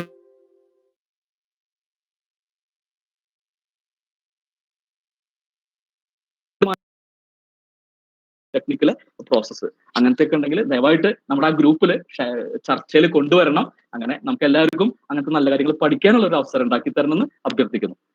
ടീച്ചർ. സാർ, പിന്നെ മെന്ററിങ്ങിനെ പറ്റിയാണ് കൂടുതൽ ചോദ്യങ്ങൾ പിന്നെ വന്നിട്ടുള്ളത്. എത്ര ഫ്രീക്വന്റ് ആയിട്ട് നമ്മള് മെന്ററിങ് ചെയ്യണം, അതുപോലെ തന്നെ എത്ര സ്റ്റുഡൻസിന് വേണം മോണിറ്റർ ചെയ്യാനായിട്ട്, ഒരു ടീച്ചർക്ക് എത്ര സ്റ്റുഡൻസ്, അതുപോലെ ലാബ് സ്റ്റാഫും ഇതിൽ മെന്ററിങ്ങിൽ വരണോ എന്നൊക്കെയാണ് ക്വസ്റ്റ്യൻസ്. അതെ അതെ അതെ അതില് ഇപ്പൊ എൻ്റെ ഒരു ഞാൻ ഇതിൽ പല ആൾക്കാരെക്കാട്ടിലും വളരെ ജൂനിയർ ആയിട്ടുള്ള ടീച്ചറാണ്. എനിക്ക് 3 വർഷമാണ് ടീച്ചിങ്ങിൽ എക്സ്പീരിയൻസ് ഉള്ളൂ. ഞാൻ പക്ഷെ ആദ്യഘട്ടത്തിൽ തന്നെ ഇവിടെ വരുമ്പോൾ ഞങ്ങളുടെ ഇവിടെ ചെറുതുരുത്തി സ്കൂളിൽ കുട്ടിയെ അറിയാന്നുള്ള ഒരു പ്രൊജക്ട് നടന്നതായിട്ട് നമ്മൾ പത്രത്തിൽ വായിച്ചു. അവിടെ ചെന്നപ്പോഴാണ് അതൊരു നമ്മുടെ സുഹൃത്തായിട്ടുള്ള ഒരാളാണ് ഇത് നടത്തിയിട്ടുണ്ടായിരുന്നത്. അതിന്റെ വായിക്കുമ്പോഴാണ്, ഞാൻ ആ സമയത്ത് ടീച്ചിങ്ങിൽ വന്നിട്ടില്ല, നമുക്ക് തോന്നിയത് കുട്ടികളെ നമ്മളൊന്ന് മനസ്സിലാക്കേണ്ടതല്ലേ. പിന്നെ അദ്ദേഹത്തിന്റെ കൂടെ കുറച്ച് ആക്ടിവിറ്റി ഇതിനോട് സംബന്ധിച്ച സ്റ്റുഡന്റ് സൈക്കോളജി അല്ലെങ്കിൽ പെഡഗോഗി എന്നുള്ള രീതിയിലുള്ള കുറച്ച് ആക്ടിവിറ്റികൾ ചെയ്ത ഒരു എക്സ്പീരിയൻസ് മാത്രമാണ് എനിക്കുള്ളത്. എന്നെക്കാട്ടിൽ ഒരുപാട് എക്സ്പെർട്ടൈസ് ആയ ആൾക്കാർ ഇവിടെ മിണ്ടാതിരിക്കുന്നുണ്ട്. അവർ ദയവായിട്ട് നമ്മുടെ ഗ്രൂപ്പിൽ കാര്യങ്ങൾ ഷെയർ ചെയ്യണം. ഇതിൽ ആദ്യം ചെയ്യേണ്ടത് എന്താ വെച്ചാൽ മെന്റേഴ്സിന് ഒരു ട്രെയിനിങ് കൊടുക്കണം. അത് തീർച്ചയായിട്ടും ഒരു സൈക്കോളജി അല്ലെങ്കിൽ എഞ്ചിനീയറിംഗ് പെഡഗോഗി അറിയുന്ന ഒരാളെ കൊണ്ടാണ് ട്രെയിനിങ് കൊടുക്കേണ്ടത്. പിന്നെ പ്രിഫറബിൾ റേഷ്യോ 1:10. 1 ഇയറിൽ മെന്റേഴ്സ് ആവുന്ന ആള് ആ ഇൻസ്റ്റിറ്റ്യൂട്ടിൽ അവരുടെ ഫൈനൽ ഇയർ വരെങ്കിലും ഉണ്ടാവാൻ ചാൻസ് ഉള്ള ആൾക്കാരായാൽ നല്ലതാണ്. അതിൽ നമുക്ക് ഒരുപാട് റെസ്ട്രിക്ഷൻസ് ഉണ്ടാവും, നമുക്കറിയാം. പക്ഷെ ആ സമയത്തുള്ള ആൾക്കാർ പ്രോപ്പർലി ഡോക്യുമെന്റ് ചെയ്തു വെച്ചാൽ ബാക്കിയുള്ളവർക്ക് ഫോളോ അപ്പ് ആക്ഷൻ ഈസി ആയിരിക്കും. അതൊക്കെയാണ് മെന്ററിങ്ങിനെ കുറിച്ച്. സൈക്കോളജിസ്റ്റ് അല്ലെങ്കിൽ എഞ്ചിനീയറിംഗ് പെഡഗോഗിയിലെ സ്പെഷ്യലിസ്റ്റ് ഒരു ക്ലാസ് കൊടുത്താൽ അതാണ് നമുക്ക് വളരെ ഉപകാരമുള്ള ഒരു കാര്യം. അത് വെച്ചിട്ട് നമുക്ക് കുറച്ചും കൂടി പ്രൊഫഷണലി ചെയ്യാൻ പറ്റും. എന്നെ വിശ്വസിക്കുകയാണെങ്കിൽ എൻ്റെ ഫുൾ ആത്മാർത്ഥതയിൽ പറയാണ്, മെന്ററിങ്, സ്കോളർ സപ്പോർട്ട്, ഇത് രണ്ടും നമ്മുടെ കുട്ടികളെ ഒരുപാട് റാപ്പിഡായിട്ട് നമ്മുടെ കുട്ടികളുടെ ആറ്റിറ്റ്യൂഡ് തന്നെ മാറ്റിക്കളയുന്ന രണ്ട് കാര്യമായിട്ടാണ് ചേലക്കര പോളിടെക്നിക്കൽ എക്സ്പീരിയൻസിൽ എനിക്ക് പറയാനുള്ളത്. സാർ, അതിന്റെ അഡ്വാൻറ്റേജസ് ചോദിക്കുന്നുണ്ട്. സാറിന് എന്തെങ്കിലും എക്സ്പീരിയൻസ് ഉണ്ടെങ്കിൽ അങ്ങനെ പറയാൻ പറയുന്നുണ്ട്. ഒന്നുകൂടി എന്ത് ടൈപ്പ് എക്സ്പീരിയൻസ് ആണ് സാർ? ഒരുപാട് എക്സ്പീരിയൻസ്, പല ടൈപ്പിലുള്ള എക്സ്പീരിയൻസ് ഉണ്ട്. നമുക്ക് മെന്റേഴ്സ് എന്ന് പറഞ്ഞാൽ കുട്ടികളായിട്ട് ഇടപെടാൻ താല്പര്യമുള്ള ടീച്ചേഴ്സോ അല്ലെങ്കിൽ ആരും, നമ്മളെല്ലാവരും ലാബ് സ്റ്റാഫ് ഒക്കെ അധ്യാപകർ തന്നെയാണല്ലോ, ആർക്കും ചെയ്യാം. ഒറ്റ കേസേ ഉള്ളൂ, നമുക്ക് നമ്മുടേതായിട്ടുള്ള രീതിയിൽ ഒരു കോൺട്രിബ്യൂഷൻ ചെയ്ത് ആ ഒരു സന്തോഷം കിട്ടാൻ താല്പര്യമുള്ള ആൾക്ക് ആരും ചെയ്യാം. ഇതില് നമ്മുടെ കേസിൽ, പോളിടെക്നിക് കേസിൽ തീർച്ചയായിട്ടും വളരെയധികം 1 മിനിറ്റ് വരെ സമയമില്ലാത്ത രീതിയിലാണ് നമ്മുടെ വർക്കിംഗ് ഷെഡ്യൂൾ ഒക്കെ പൊതുവേ ഉണ്ടാവുക. നമ്മളിതില് നമ്മുടെ ഇതിന്റെ ഇടയ്ക്ക് നമ്മൾ നമ്മുടെ സുഹൃത്ത് ബന്ധങ്ങൾ മെയിൻറ്റെയിൻ ചെയ്യുന്നില്ലേ, അതേപോലെ തന്നെ നമ്മുടെ ആ ഒരു 10 കുട്ടികൾ അല്ലെങ്കിൽ 15 കുട്ടികളെ വല്ലപ്പോഴും ഒക്കെ ജസ്റ്റ് ഒരു കോണ്ടാക്ട്, അവര് നമ്മുടെ ലാബിൽ വരുമ്പോഴോ അല്ലെങ്കിൽ നമ്മളവരുടെ ക്ലാസ് അറ്റൻഡ് ചെയ്യുമ്പോഴോ ഒക്കെ ആയിരിക്കാം, ജസ്റ്റ് ഒരു കോണ്ടാക്ട്, അവരുടെ വെയറബോട്ട്സ്, അവരുടെ വീട്ടിലെ കാര്യങ്ങളൊക്കെ ഒന്ന് മനസ്സിലാക്കി അവരോട് ഇടയ്ക്ക് ഇന്ററാക്ട് ചെയ്താൽ തന്നെ കുറെ കുട്ടികൾ നമ്മളോട് നമ്മൾ അവരോട് ഒരു അറ്റാച്ച്മെന്റ് കൊടുത്താൽ തന്നെ ഒരുപാട് ഇങ്ങോട്ട് വരും. കാരണം ഇപ്പോ കുട്ടികൾക്കൊന്നും വീട്ടില് ആ ഒരു സ്പേസ് ഇല്ല. അതാണ് ഈ ഒരു ജനറേഷന്റെ ഒരു മെയിൻ പ്രശ്നം. ഒന്നെങ്കിൽ പാരന്റ്സ് ഫുൾ ജോലിക്കാരാണ്, അല്ലെങ്കിൽ വേറെ പല റീസൺസും. ഒരുപക്ഷെ നമ്മൾ അവരോട് ചെറിയൊരു സ്പേസ് കൊടുക്കുകയാണെങ്കിൽ അവരിങ്ങോട്ട് കൂടുതൽ കാര്യങ്ങൾ ചോദിച്ചു വരും, അതനുസരിക്കും എന്നുള്ളതാണ് നമ്മുടെ ഒരു അനുഭവം. സാർ, ഒന്നാമത്തെ സെമസ്റ്ററിൽ ഫസ്റ്റ് സെമസ്റ്ററിൽ വരുമ്പോൾ അവരെ എങ്ങനെയാണ് നമുക്ക് ക്ലാസിഫൈ ചെയ്യാൻ പറ്റുക എന്ന് ചോദിക്കും. ഇതൊരു മെയിൻ കാര്യമാണ്. ചെറിയൊരു സജഷൻ നമ്മൾ ഇവിടുന്ന് കൊടുത്തിട്ടുള്ള കാര്യമാണ്. എനിക്ക് തോന്നുന്നത് 2020 സിലബസ് റിവിഷനിൽ അത് വരുന്നുണ്ടായിരിക്കും. നമ്മുടെ എൻട്രി അസസ്മെന്റ് നമ്മൾ നടത്തുന്നില്ല. നമ്മൾ എൻട്രി അസസ്മെന്റ് നടത്തണം. പ്രൊഫഷണൽ ആയിട്ടുള്ള എല്ലാ സിസ്റ്റംസും എൻട്രി അസസ്മെന്റ് നടത്തിയിട്ട് അവർക്ക് ഈ ഒരു സിസ്റ്റത്തിനോട് താതാത്മ്യം പ്രാപിക്കാനുള്ള ഒരു ഓറിയന്റേഷൻ നടത്തുന്നുണ്ട്. ഇപ്പൊ KTU ഒക്കെ അത് നടത്തുന്നുണ്ട്. അത് നമുക്ക് നമ്മുടെ സിസ്റ്റത്തിൽ കൊണ്ടുവരണം. ഒരു എൻട്രി അസസ്മെന്റ് നടത്തി കുട്ടികളുടെ ആ ഒരു ടോട്ടൽ ആയിട്ടുള്ള ഡൊമൈൻ മുഴുവൻ മനസ്സിലാക്കി അവർക്ക് വേണ്ട കാര്യങ്ങൾ നമുക്ക് ചെയ്യാനായിട്ട് ആദ്യം അവരെ ഇതിനോടൊന്ന് തയ്യാറെടുപ്പിക്കണം. ഒരു ഓറിയന്റേഷൻ ഫസ്റ്റ് ഇയറിൽ നടത്തേണ്ടതാണ്. അത് 2020 മാൻഡേറ്ററി ആയിട്ട് വരുമെന്നാണ് ഞാൻ വിശ്വസിക്കുന്നത്. AICT ഒരു സ്റ്റിപ്പുലേഷൻ ഉണ്ട്, ഒരാഴ്ച വിദ്യാർത്ഥികൾക്ക് മാൻഡേറ്ററി ആയിട്ട് ചെയ്യണമെന്ന്. പക്ഷെ അതിന്റെ ഒരു ചെക്കിംഗ് പോയിന്റുകളൊന്നും ഇല്ലാത്തത് കൊണ്ടായിരിക്കാം നമ്മളവിടെ പ്രോപ്പറായിട്ട് ചെയ്യുന്നില്ല എന്നാണ് പല സ്ഥലങ്ങളിലും മനസ്സിലാക്കുന്നത്. ഒറ്റപ്പെട്ട രീതിയിലൊക്കെ പല ആൾക്കാരും നല്ല ഓറിയന്റേഷൻ നടത്തുന്നതായിട്ടുള്ള കാര്യങ്ങൾ നമുക്കറിയാം. പക്ഷെ ടോട്ടലായിട്ട് എല്ലാവരും നമ്മുടെ എക്സാം നടത്തുന്ന പോലെ തന്നെ എൻട്രി അസസ്മെന്റ് അത് ടാബുലേറ്റ് ചെയ്ത് അതിനനുസരിച്ചുള്ള ഓറിയന്റേഷൻ പ്രോഗ്രാമുകൾ നടത്തിയാൽ നമ്മുടെ ഫർദർ ഫങ്ഷനിങ് വളരെ എഫിഷ്യന്റ് ആയിരിക്കും എന്നാണ് തോന്നുന്നത്. ഓക്കെ സാർ, അതുപോലെ തന്നെ ഓരോ സെമസ്റ്റർ കഴിയുമ്പോൾ നമുക്ക് അങ്ങനെ ഇവാലുവേഷൻ നടത്താൻ പറ്റുമോ? പിന്നെ അതുപോലെ തന്നെ അവരുടെ സ്കിൽ സെറ്റ് നമുക്ക് എങ്ങനെ മെന്ററിങ്ങിലൂടെ ഇമ്പ്രൂവ് ചെയ്യാൻ പറ്റുമെന്ന് ചോദിക്കും. അതൊക്കെ നമ്മുടെ ടീമിനനുസരിച്ചല്ലേ ഇരിക്കുക സാർ. കാരണം നമ്മുടെ ടീം അതിന് ഇപ്പൊ ഒരു ഇൻഡസ്ട്രി അറിയുന്ന ഒരു ആള് ടീമിലുണ്ടെങ്കിൽ അദ്ദേഹത്തിന് തീർച്ചയായിട്ടും അതനുസരിച്ചുള്ള ഇൻപുട്സ് കൊടുക്കാൻ പറ്റും. വേറൊരാള് കുട്ടികളുടെ ബിഹേവിയർ ഒക്കെ പെട്ടെന്ന് സെൻസ് ചെയ്യുന്ന ചില ആൾക്കാരുണ്ടെങ്കിൽ അതനുസരിച്ച് ഇൻപുട്ട് കൊടുക്കാൻ പറ്റും. 5 പേരിൽ 5 ടൈപ്പ് അല്ല, അങ്ങനെയുള്ള ഡിഫറെന്റ് ആൾക്കാർ കൂടി നമ്മുടെ ആ ടീമിൽ ഒന്ന് വർക്കൗട്ട് ചെയ്യാം.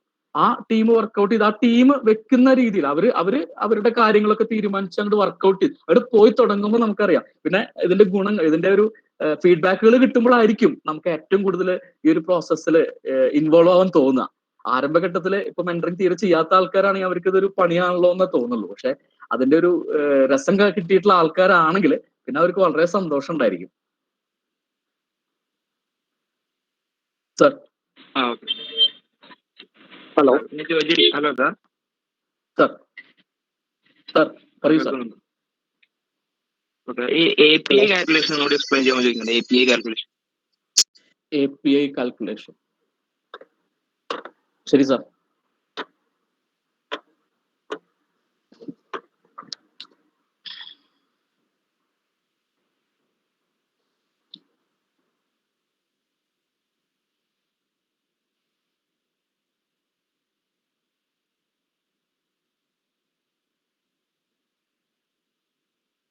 വിസിബിൾ ആണോ സാർ? പ്രവീൺ സാർ വിസിബിൾ ആണോ?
സർ.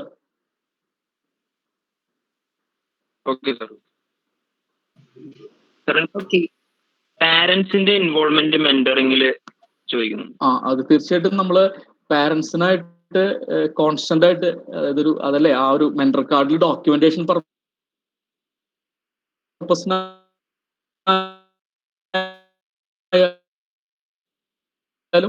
ഇന്ററാക്ട് ചെയ്യുന്നുണ്ട്. പിന്നെ ആവശ്യമുണ്ടെങ്കിലൊക്കെ പാരന്റ്സ് പറയുന്നത് കേൾക്കില്ല, ടീച്ചേഴ്സ് പറയുന്ന കേൾക്കുന്ന ഒരുപാട് കുട്ടികളുണ്ട്. നിങ്ങൾ അവരോടൊന്ന് പറയൂ എന്ന് പറയുന്ന കുട്ടികളുണ്ട്. അതൊരു ഓണർഷിപ്പ് കൈമാറലല്ല, അവര് നമ്മുടെ ആ ഒരു റെസ്പോൺസിബിലിറ്റി, നമ്മൾ ആ റെസ്പോൺസിബിലിറ്റി ചെയ്യുമെന്നുള്ളൊരു ഉറപ്പ്, ആ ഒരു പോയിന്റ് ആണ് നമ്മളവിടെ കാണാറുള്ളത്. സാർ ഒരു ഡൗട്ട്, ഇത് പേരൻസ് മീറ്റിംഗ് നടത്തുമ്പോഴത്തേക്ക് അവരുടെ ഫീഡ്ബാക്ക് എടുക്കാൻ വേണ്ടി ഫോം അല്ലെങ്കിൽ ഏതെങ്കിലും രീതിയിൽ നിങ്ങൾ കളക്ട് ചെയ്യുന്നത്? അത് ആ ഒരു ഫോമില് നമ്മൾ അവരോടൊരു ഇന്റർവ്യൂ മാതിരി ഒരു മീറ്റിംഗ് വെക്കും. S1 കഴിഞ്ഞാൽ സാധാരണഗതിയിലെ ഫസ്റ്റ് PTA മീറ്റിംഗ് എന്ന് പറഞ്ഞാൽ മെന്ററാണ് അവരോട് സംസാരിക്കുക. ഇവിടെ 10 കുട്ടികളുടെ പാരന്റ്സ് ആയിട്ട് മെന്റർ സംസാരിക്കും, പാരന്റ്സ് മാത്രമായി സംസാരിക്കും, പിന്നെ പാരന്റും കുട്ടീനും ചേർത്ത് സംസാരിക്കും. അങ്ങനെ മെന്റർ നോട്ട് ചെയ്യും. അത് നമുക്ക് പ്രൊവൈഡ് ചെയ്യാവുന്നതേ ഉള്ളൂ ഡോക്യുമെന്റിലെ സ്പേസ്. അല്ല, നമ്മുടെ ഫയലിനകത്ത് തന്നെ ഡോക്യുമെന്റ്സ് ആയിട്ട് നമ്മളത് കീപ്പ് ചെയ്യണ്ടേ? അതെ ടീച്ചറെ. മെന്ററിംഗിന്റെ കേസിൽ മെന്ററിംഗ് മെത്തേഡ്സ്, അതിന്റെ ഫ്രീക്വൻസി എല്ലാം എലോബറേറ്റ്ലി നമ്മൾ ഡോക്യുമെന്റ് ചെയ്യണം. സാർ ഇപ്പൊ ഏതെങ്കിലും ഫോർമാറ്റ് ആക്കിയിട്ടുണ്ട്?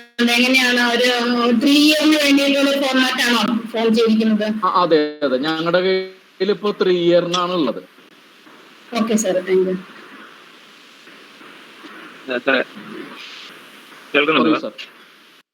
ഷൈൻ സാർ കുറെ നേരം ചോദിക്കുന്നുണ്ട്, how this mentoring system incorporate earn while learn system in polytechnic college. എനിക്ക് ക്വസ്റ്റ്യൻ അങ്ങനെ വ്യക്തമായില്ല, സാറെന്ന് പറയാം. അതില് ഏൺ വൈലു ലേൺ എന്നുള്ളതില് ആ ഒരു പ്രോസസ്സ് നമ്മുടെ ആഗ്രഹിച്ചാലും ഇവിടെ ഇതുവരെ ഫങ്ഷണലി കാര്യമായിട്ട് മുന്നോട്ട് പോയിട്ടില്ല. കാരണം അതിന്റെ ഒരു മെയിൻ കാരണം കുട്ടികളുടെ ഒരു റിക്വയർമെന്റ്. നമ്മൾ പറയുന്ന ടെക്നിക്കൽ വർക്ക് ചെയ്തിട്ട് അവർക്ക് ഏൺ ചെയ്യാൻ താല്പര്യമില്ല എന്നുള്ളതാണ് കാണുന്നത്. ഇപ്പൊ കാറ്ററിംഗ് പോലെയോ അല്ലെങ്കിൽ വേറെ സൈഡ് ജോലി പോലെയോ ഉള്ള ചെയ്തിട്ട് ഏൺ ചെയ്യുന്ന കുട്ടികൾ തന്നെയാണ് നമ്മുടെ ഇതിൽ കുറെ കുട്ടികൾ ഉണ്ടാക്കുന്നത്. അവരുടെ കയ്യിലെ മൊബൈലൊക്കെ വീട്ടുകാർക്ക് ഒരിക്കലും ഫണ്ട് ചെയ്യാൻ സാധിക്കാത്ത മൊബൈലുകളൊക്കെ യൂസ് ചെയ്യുന്ന ഒരുപാട് കുട്ടികളെ നമുക്കറിയാം. അവര് കാറ്ററിംഗ് അല്ലെങ്കിൽ വേറെ സൈഡ് വർക്കൊക്കെ ചെയ്തിട്ടാണ് ഏൺ ചെയ്യുന്നത്. നമ്മുടെ ടെക്നിക്കൽ വർക്ക് കൂടെ ഏൺ ചെയ്യാനായിട്ട് നമ്മുടെ കുട്ടികൾ റെഡി ആവുന്നില്ല എന്നുള്ള ഒരു കാര്യമാണ് നമ്മൾ ഒബ്സർവ് ചെയ്തിട്ടുള്ളത് ഈ ഒരു 3 കൊല്ലത്തില്. ഓക്കെ സാർ, ഇത്രയാണ് ക്വസ്റ്റ്യൻസ് വന്നിട്ടുള്ളത്. Okay sir. Hello sir. Sir, taxonomy based remedial മെഷേഴ്സിനെ കുറിച്ച് എക്സ്പ്ലെയിൻ ചെയ്യാനൊരു ചോദ്യം വന്നിരുന്നു. Okay madam. അത് ഞങ്ങളുടെ ഇവിടെ എല്ലാ ഡിപ്പാർട്ട്മെന്റിലുള്ള ചില ഫാക്കൽറ്റീസ് ആണ് അത് ചെയ്തിട്ടുള്ളത്. അപ്പൊ അത് ഞാൻ ചെയ്തിട്ടുള്ള ഡോക്യുമെന്റ് ആണ് ഞാൻ അവിടെ വെച്ചിരിക്കുന്നത്. ഇതില് നമുക്ക് നമ്മുടെ CO കമ്പ്യൂട്ടേഷന് വേണ്ടിയിട്ട് ഒരു ഫോർമാറ്റ് ഉണ്ടാവുമല്ലോ, കോഴ്സ് ഔട്ട്കം കമ്പ്യൂട്ടേഷന് വേണ്ടിയിട്ട്. ആ ഫോർമാറ്റിൽ നമ്മുടെ ക്വസ്റ്റ്യൻ പേപ്പറിൽ നമ്മൾ സാധാരണ ക്വസ്റ്റ്യൻ പേപ്പർ സെറ്റ് ചെയ്യുമ്പോൾ റിമെമ്പറൻസ്, ആ കോഗ്നിറ്റീവ് ലെവലിലുള്ളതും understanding, then apply and above 3 questions ആണല്ലോ. ഇന്നലെ ശ്രീരാജ് സാർ അത് പറഞ്ഞല്ലോ. RUA ഈ 3 ക്വസ്റ്റ്യൻസ്, ഈ 3 ടാക്സോണമിയാണ് നമ്മുടെ ക്വസ്റ്റ്യൻ നമ്മൾ ബേസ് ആക്കാറുള്ളത്. അപ്പൊ ആ ഫാക്കൽറ്റിക്ക് ആ ഒരു ടോപ്പിക് അനുസരിച്ച് ഇതിൽ ഏതൊക്കെ ടാക്സോണമിക്കൽ ബേസിൽ എത്ര ക്വസ്റ്റ്യൻ വേണമെന്ന് ഡിസൈഡ് ചെയ്യാം. അപ്പോൾ അങ്ങനെ ഞാനൊരു ക്വസ്റ്റ്യൻ പേപ്പർ സെറ്റ് ചെയ്യുന്നു. അത് കഴിഞ്ഞ് അതിന്റെ മാർക്കുകൾ നോക്കുമ്പോൾ നമുക്ക് മനസ്സിലാവുന്നത്, ഈ ലാസ്റ്റിൽ നോക്കുമ്പോൾ റിമെമ്പറൻസ്, ഇപ്പൊ ഞാൻ ഉദ്ദേശിച്ച ഒരു ഇതില് പഠിപ്പിച്ച അത്യാവശ്യം എല്ലാ ആൾക്കാർക്കും ചെയ്യാൻ പറ്റേണ്ട സംഭവം എന്നാണ് ഞാൻ വിചാരിച്ചിട്ടുണ്ടായിരുന്നത്. പക്ഷെ റിമെമ്പറൻസിൽ വളരെയധികം കുറഞ്ഞ മാർക്കാണ് ആൾക്കാർ സ്കോർ ചെയ്തത്. അണ്ടർസ്റ്റാൻഡിങ്ങിലും ഞാനൊരു 40% ആണ് ഇതിലെ എൻ്റെ ആ ഒരു കട്ട് ഓഫ് വെച്ചിട്ടുണ്ടായിരുന്നത്. അതൊക്കെ ടീച്ചറുടെ ഒരു സ്വാതന്ത്ര്യമാണ്. അപ്പൊ അനലറ്റിക്കൽ ക്വസ്റ്റ്യനിൽ അവർക്ക് ഏകദേശം 40ന്റെ അടുത്ത് എത്താൻ സാധിച്ചു. അപ്പൊ അത് കാണിക്കുന്നത് ഞാൻ അനലറ്റിക്കൽ ക്വസ്റ്റ്യൻസ് ഒരുപാട് ലൈബ്രറിയിൽ പഠിപ്പിച്ചിരുന്നു. ട്യൂട്ടോറിയൽ സെഷൻസ് ഒക്കെ കൊടുത്തതിന്റെ ഒരു എഫക്റ്റ് അവിടെ ഉണ്ടായിട്ടുണ്ട്. അപ്പോ ഇതില് പക്ഷെ ബാക്കിയുള്ളത് ഈസി ആയിട്ട് ഇതൊക്കെ 80 ഒക്കെ വരേണ്ട ഒരു റിമംബറൻസിൽ വന്നിട്ടില്ല. അപ്പൊ ഞാൻ നോക്കുമ്പോഴാണ് മനസ്സിലാവുന്നത്, ഞാൻ ബോർഡിൽ എഴുതിയിട്ടുള്ള ഫോമുലെ അവര് പ്രോപ്പറായിട്ട് പല ആൾക്കാരും എഴുതിയെടുത്തിട്ടില്ല. അപ്പൊ അത് ഒരു എന്റെ ഒരു പ്രോബ്ലം തന്നെ. ഞാനത് പ്രോപ്പറായിട്ട് സമയം കൊടുക്കണമായിരുന്നു. ഞാൻ അവിടെ വെച്ചിട്ടുള്ള ആ ക്വസ്റ്റ്യൻസിന്റെ ഞാൻ നോക്കുമ്പോൾ എനിക്ക് അങ്ങനെ ഒരു തോന്നി. അപ്പൊ ഞാൻ എന്ത് ചെയ്തെന്ന് വെച്ചാൽ ഒരു ഫ്ലാഷ് കാർഡ് കൊടുത്ത് അവർക്ക് അതിന്റെ കാര്യങ്ങൾ ഒന്നും കൂടി പറഞ്ഞു കൊടുത്ത്, പിന്നെ ഈ ഒരു പ്രോസസ്സ് എല്ലാത്തിലും ചെയ്തു. കുറച്ച് വേണ്ട കുട്ടികൾക്ക് ഒരു അരമണിക്കൂറൊക്കെ എടുത്തുള്ളൂ ഓരോന്നിനു വേണ്ടിയിട്ടും ചെയ്ത് വീണ്ടും എക്സാം നടത്തിയപ്പോൾ ഈ വാല്യൂസ് ഒക്കെ വളരെയധികം ഇമ്പ്രൂവ് ആയി. ക്വസ്റ്റ്യൻസ് വേറെയായിരുന്നു, പക്ഷെ ചെക്ക് ചെയ്തിട്ടുള്ള ടാക്സോണമിക്കൽ ആസ്പെക്ട് സെയിം ആയിരുന്നു. ഈ വാല്യൂസ് വളരെയധികം ഇമ്പ്രൂവ് ആയി. അത് നമ്മുടെ ഒരു ടീച്ചർക്ക് എങ്ങനെ വേണമെങ്കിലും ചെയ്യാവുന്ന ഒരു സംഭവമാണ്. ഈ ടാക്സോണമിക്കൽ ലെവലിൽ വേണമെങ്കിൽ നമ്മുടെ റെമഡിയൽ മെഷേഴ്സിനെ ഡിസൈഡ് ചെയ്യാവുന്നത്. സാർ ലാംഗ്വേജിന്റെ ഇംഗ്ലീഷ് ലാംഗ്വേജ് ഇമ്പ്രൂവ് ചെയ്യാൻ ചോദിക്കുന്നുണ്ട്. അത് കമ്മ്യൂണിക്കേഷൻ സ്കിൽ ഇമ്പ്രൂവ് ചെയ്യുന്നത് ഇപ്പൊ നേരത്തെ നമ്മുടെ റസാഖ് സാർ അത് പറഞ്ഞു. റസാഖ് സാർ മാത്രമല്ല, ഒരു ഇതെല്ലാവരും നമുക്കും അറിയുന്ന കാര്യമാണല്ലോ. അപ്പൊ അതിന് വേണ്ടിയിട്ടുള്ള ഒരു മെത്തേഡുകൾ നമ്മുടെ ഇതിലുണ്ടാവണം. അൺഫോർച്ചുനേറ്റ്ലി പ്ലേസ്മെന്റ് ട്രെയിനിങ്ങിന്റെ ഭാഗമായിട്ടുള്ള ക്ലാസ്സുകൾ നമ്മൾ പലപ്പോഴും കാണാറുണ്ട്. ലാംഗ്വേജ് ലാബ് എന്നുള്ള ഒരു മാൻഡേറ്ററി മാറ്റർ നമ്മുടെ കോളേജിൽ നമ്മുടെ സിസ്റ്റം വളരെ നല്ലതാണ്, എല്ലാം പറഞ്ഞിട്ടുണ്ട്. നമ്മളത് പ്രോപ്പറായിട്ട് ഇംപ്ലിമെന്റ് ചെയ്യാൻ ഒന്നെങ്കിൽ ഫണ്ട് കാരണോ അല്ലെങ്കിൽ ആൾക്കാരുടെ ഒരു ഇൻവോൾവ്മെന്റ് ഇല്ലാത്തതുകൊണ്ടോ സാധിക്കുന്നില്ല എന്നുള്ളതാണ് അടുത്ത കാര്യം. ലാംഗ്വേജ് ലാബ് വളരെ ഫാന്റാസ്റ്റിക് ആയിട്ടുള്ള, ഇപ്പോൾ പല വെസ്റ്റേൺ കൺട്രീസിലും അല്ലെങ്കിൽ പല സ്ഥലങ്ങളിലും, ഈവൻ ചൈനയൊക്കെ ഇംഗ്ലീഷിൽ വളരെ ബാക്കിലായിരുന്നില്ലേ. അവരിപ്പോ ഒരുപാട് BP ഓപ്പർച്യൂണിറ്റി കൊണ്ടുപോയത് അവർ ലാംഗ്വേജ് ഇമ്പ്രൂവ് ചെയ്തിട്ടാണ്. അത് ലാംഗ്വേജ് ലാബ് ബേസ്ഡ് സ്റ്റഡി ആണെന്നാണ് നമ്മൾ ചില റിപ്പോർട്ട്സ് വായിച്ചപ്പോൾ മനസ്സിലാക്കിയിട്ടുള്ളത്.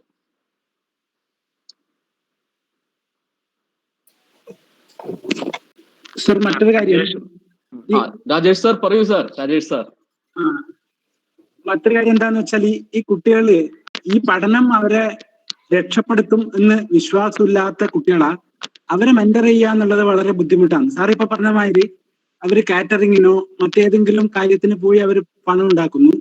പക്ഷെ അതേസമയം ഈ കോഴ്സിന്റെ കാര്യത്തിൽ ശ്രദ്ധിക്കുന്നില്ല. ഈ കോഴ്സ് അവരെ രക്ഷപ്പെടുത്തും അല്ലെങ്കിൽ അതവർ നന്നായി പഠിക്കണം എന്ന് അവരെ കൺവിൻസ് ചെയ്യാൻ പലപ്പോഴും മെന്റേഴ്സിന് സാധിക്കാതെ വരുമ്പോഴാണ് അവര് ഈ പറഞ്ഞ ഒരു നമ്മുടെ നിർദ്ദേശങ്ങളോ നമ്മളെ ഉപദേശങ്ങളോ ഒന്നും സ്വീകരിക്കാതെ ജസ്റ്റ് 3 കൊല്ലം ഇവിടെ വന്നു പോകണം എന്നുള്ള ഉദ്ദേശത്തിൽ മാത്രം ക്ലാസ്സിൽ വരുന്ന കുട്ടികളുണ്ട്. അപ്പൊ അവരെ പലപ്പോഴും ഈ മെന്റേഴ്സിന് കൈകാര്യം ചെയ്യാൻ പറ്റുന്നില്ല. അപ്പൊ ഈ മെയിൻ സ്ട്രീമിൽ നിന്ന് മാറി നടക്കുന്ന ഈ കുട്ടികളാണ് മറ്റുള്ള കുട്ടികളുടെ പഠിക്കാനുള്ള ക്ലാസ്സിലെ അന്തരീക്ഷത്തിനെയും ബാധിക്കുന്നത്. അപ്പൊ മെന്റേഴ്സ് നമുക്ക് ഈ കോഴ്സ് അവർക്ക് ഭാവിയിലേക്ക് ജീവിക്കാനുള്ള ഒരു ഉപാധിയാണെന്ന് അവരെ കൺവിൻസ് ചെയ്യുന്ന തരത്തിൽ പലപ്പോഴും പറയാൻ പറ്റുന്നില്ല. നമ്മുടെ ഗ്രൗണ്ട് റിയാലിറ്റീസ് അതാണ്. കോഴ്സ് പലപ്പോഴും അത് പഠിച്ചത് കൊണ്ട് മാത്രം അല്ലെങ്കിൽ അതിൽ നല്ല റിസൾട്ട് കിട്ടിയത് കൊണ്ട് മാത്രം അവർക്ക് ഭാവിയിലേക്ക് രക്ഷപ്പെടാനുള്ള ഒരു വഴി കാണിച്ചു കൊടുക്കുന്നില്ല. അപ്പൊ അത് മെന്ററിങ്ങിനെ പലപ്പോഴും ബാധിക്കുന്നുണ്ട്. സാറ് എല്ലാ സെഷനിലും വളരെ പെർഫെക്റ്റ് ആയിട്ടുള്ള ക്വസ്റ്റ്യൻസ് ചോദിക്കുന്നു. സാറിന് ഒരു മെനി താങ്ക്സ്. ഈ ഒരു കേസിൽ എന്താ വെച്ചാൽ നമുക്കല്ലാതെ ഇത് ആർക്കും ചെയ്യാൻ പറ്റില്ല സാർ. ആദ്യഘട്ടത്തില് നമുക്ക് ഇവരുടെ മുന്നിൽ എക്സാമ്പിൾസ് സെറ്റ് ചെയ്താൽ മതി. ഇപ്പൊ ഒരു പർട്ടിക്കുലർ ബാച്ചിലെ കുറച്ച് കുട്ടികൾക്ക് അവിടെ പ്ലേസ്മെന്റ് കിട്ടിയത് കാണുകയാണെങ്കിൽ അവരുടെ ജൂനിയേഴ്സ് ഓട്ടോമാറ്റിക്കലി നന്നായി പഠിക്കുന്നതായിട്ടാണ് ഞങ്ങളുടെ അവിടുത്തെ എക്സ്പീരിയൻസ്. അതില് യാതൊരു ഡൗട്ടും ഇല്ല. കാരണം നമ്മുടെ സീനിയർ ബാച്ചിലെ ഒരു കുട്ടിക്ക് 40,000 ഒരു പ്ലേസ്മെന്റിൽ കിട്ടി. നമ്മളതെല്ലാ മീറ്റിംഗിലും അവരെ അത് മാക്സിമം അവരുടെ അടുത്തേക്ക് അഡ്വർടൈസ് ചെയ്യും.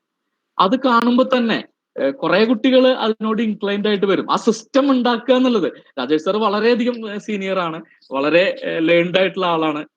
അതുകൊണ്ട് തന്നെ സാറിന് അറിയാം സിസ്റ്റം ഉണ്ടാക്കുന്നത് ചെറിയൊരു ടൈം ഫ്രെയിം എടുക്കും സാർ. പക്ഷെ നമ്മൾ കുറച്ച് ഇൻഡിവിജ്വൽസ് വിചാരിച്ചാൽ നമ്മുടെ ഇവിടെ സിസ്റ്റം ഉണ്ടാക്കാൻ സാധിക്കുമെന്ന് തന്നെയാണ് ഞാൻ വിശ്വസിക്കുന്നത് സാർ. Hello Sajith sir. പറയൂ സാർ. നമ്മുടെ ഈ സാറ് പറഞ്ഞ മെന്ററിംഗ് സിസ്റ്റം ഉണ്ടല്ലോ. അതെ. മെന്ററിംഗ് സിസ്റ്റം എല്ലാ കോളേജിലും ഒരേ ഇതിൽ നടപ്പാക്കുന്ന ആ ഫോർമാറ്റിന് പകരം ഓരോ റീജിയൻ ബേസ് അല്ലെങ്കിൽ ആ പർട്ടിക്കുലർ പോളിടെക്നിക്കിന്റെ കപ്പാസിറ്റിനെ ബേസ് ചെയ്തിട്ട് നമുക്ക് റീഡിഫൈൻ ചെയ്യാൻ പറ്റൂലേ? തീർച്ചയായിട്ടും അങ്ങനെയാണല്ലോ ചെയ്യേണ്ടത് സാർ. ഷൈൻ സാർ ഇവിടെ അന്ന് മെന്ററിംഗ് തുടങ്ങുന്ന സമയത്ത് സാറല്ലേ ഈ ഫോർമാറ്റിൽ ഏറ്റവും കോൺട്രിബ്യൂഷൻ ചെയ്തത്. സാറിന് ഇപ്പൊ ആറ്റിങ്ങലില് ഈ ഫോമാറ്റ് യൂസ് ചെയ്തിട്ട് വലിയ കാര്യം ഉണ്ടാവില്ല. അവിടെ അതിനനുസരിച്ച് ചേഞ്ചുകൾ വരുത്തണ്ടേ സാർ? അതെ അതെ. ഈ മെന്ററിങ്ങിന് നമ്മള് ഡിപ്പാർട്ട്മെന്റ് വൈസില് സാറ് അവിടെ എങ്ങനെയാണ് ഇപ്പം ഫാക്കൽറ്റീസിനെ ഡിവൈഡ് ചെയ്ത് കൊടുക്കുന്നത് സ്റ്റുഡൻസിന്? ഇവിടെ സാറിന് അറിയാലോ, നമ്മുടെ 5 HOD-മാരും ആ ഒരു കേസിൽ വളരെ കമ്മിറ്റഡ് ആണല്ലോ. അവർ തന്നെ ആ ഒരു ലിസ്റ്റ് ഒരു ക്ലാസ്സിലെ ഒരു ഗ്രൂപ്പ് സ്റ്റുഡൻസിനെയാണ് ഒരു മെന്ററിന് ഇവിടെ കൊടുക്കുന്നത്. അപ്പൊ അതുകൊണ്ട് തന്നെ നമുക്ക് ആ ക്ലാസ് എടുക്കുമ്പോൾ, ഇപ്പൊ ലാബ് സ്റ്റാഫ് ആണെങ്കിൽ കൂടി അവർ ആ എക്സ്പെരിമെന്റ് ചെയ്യാൻ വരുമ്പോൾ ക്രമേണ ഒരു 4-5 ക്ലാസ്സിലൊക്കെ നമ്മുടെ കുട്ടികളെ ഒന്ന് ഒബ്സർവ് ചെയ്യാനൊക്കെ വളരെ ഈസിയായി സാധിക്കാറുണ്ട്. ഒരു ക്ലാസ്സിലെ ഒരു ഗ്രൂപ്പ് സ്റ്റുഡൻസിന് ഒരു മെന്ററിന് കൊടുക്കുക എന്നുള്ളതാണ് ഇവിടെ ചെയ്യുന്നത്. അത് വളരെ എഫക്റ്റീവായി ചെയ്യാൻ പറ്റുകയും ചെയ്യും. കാരണം ഓറിയന്റേഷൻ ക്ലാസ് അവിടെ നടത്തിയായിരുന്നല്ലോ. ഓറിയന്റേഷൻ ക്ലാസ് ചെയ്തിരുന്നു.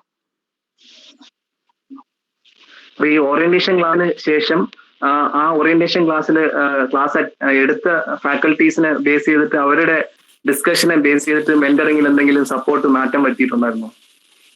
നമ്മൾ ആദ്യഘട്ടത്തിൽ തന്നെയാണല്ലോ സാർ അതൊക്കെ ചെയ്തത്. അതൊക്കെ കഴിഞ്ഞിട്ടാണ് മെന്ററിംഗ് ഫോമാറ്റ് എത്തിയത്.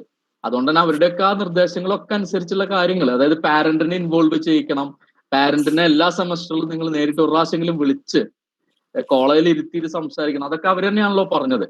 അതൊക്കെ നമ്മൾ പിന്നെ ഫോമാറ്റിൽ ഇൻക്ലൂഡ് ചെയ്തിട്ടുണ്ട് സാർ. ഓ ശരി sir, thank you sir. Okay sir.